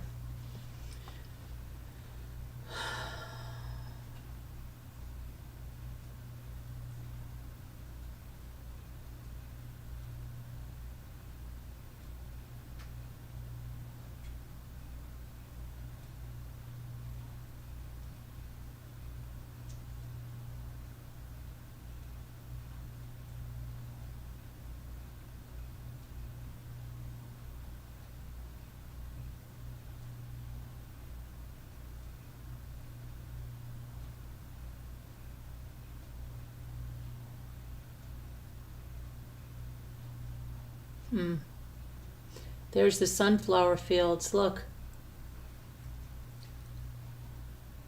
Now why is it that they grow these sunflowers? They do it for something, for hunting, right? So the doves come and it's the doves and they shoot the doves. Is that what the sunflower fields are for? They're not for like cutting the sunflowers, right?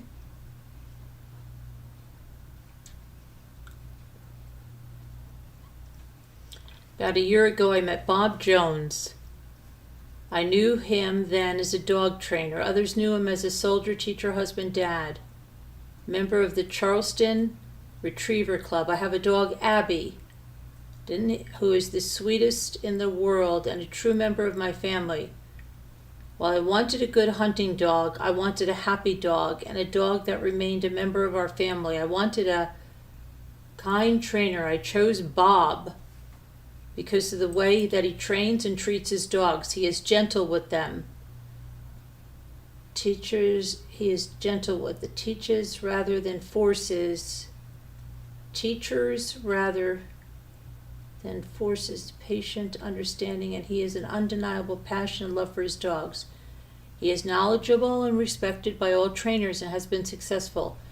Importantly, he manages his training so it remains enjoyable. His dogs reflect that joy. As I have come to know him better, I know that his dog training is a reflection of how he lives his life. He is truly a great person. I write this on the eve of Memorial Day weekend as Bob is working to prepare and host another training day for the Retriever Club, and it just seems like the perfect time to give recognition to my friend Bob Jones.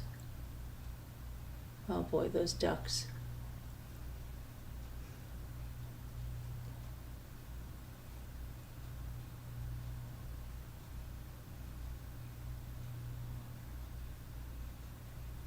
Why is it saying? Abby is sad. She's not in North Carolina with Uncle Bob Jones.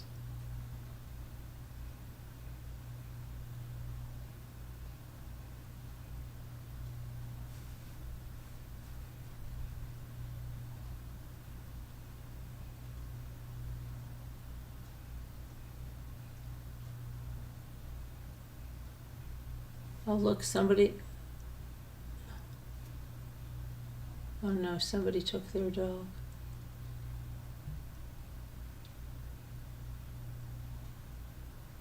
They do the dove hunting, right? Hart, they shoot all the doves. That's sad.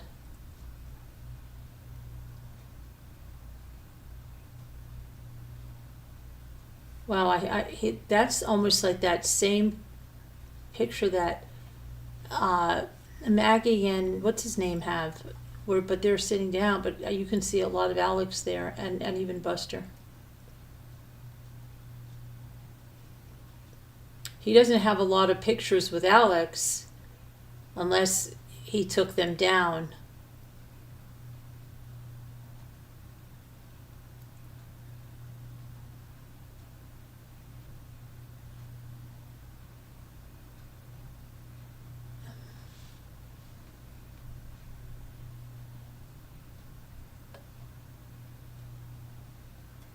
Wow.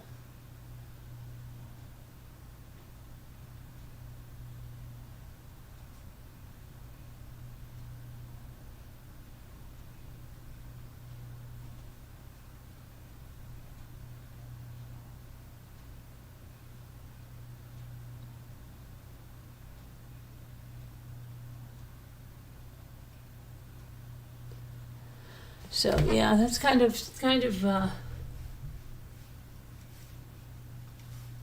yeah, that's another whole family, you know.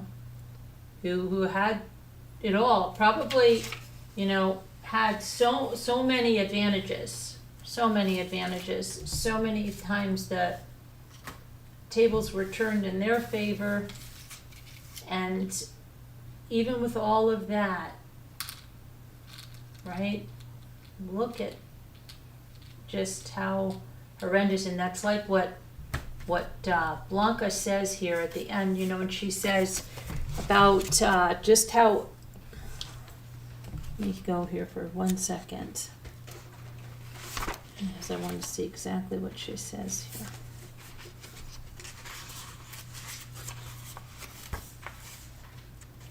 She says that Mr. Randolph died aware of Maggie and Paul's death. He was devastated and heartbroken,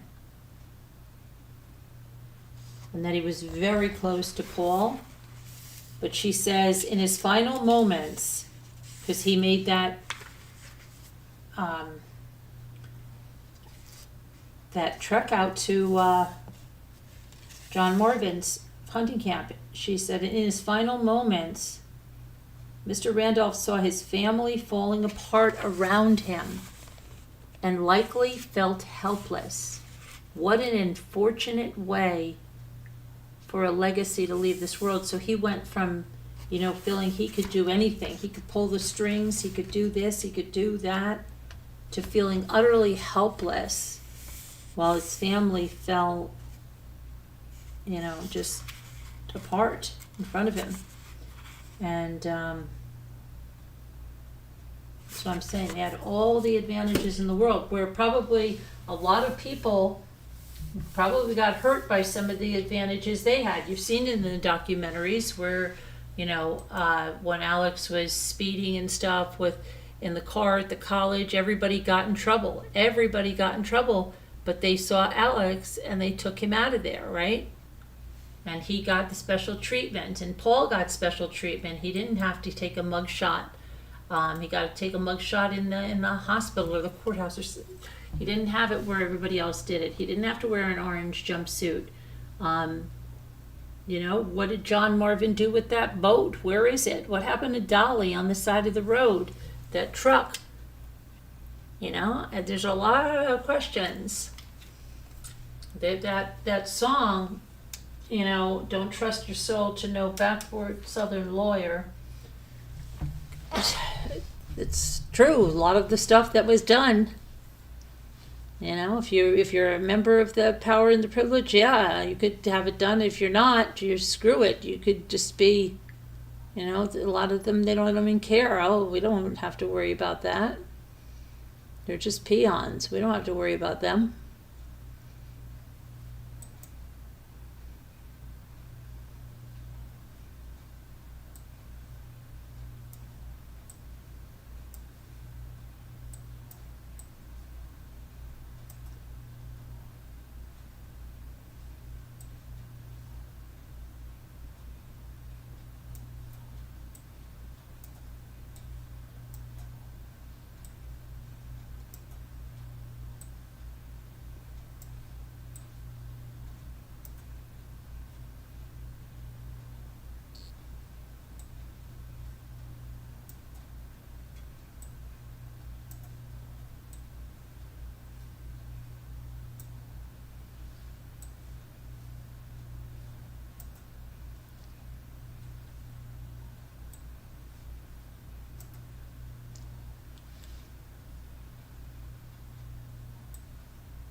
Oh boy.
That was easy. That was easy peasy.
Oh boy.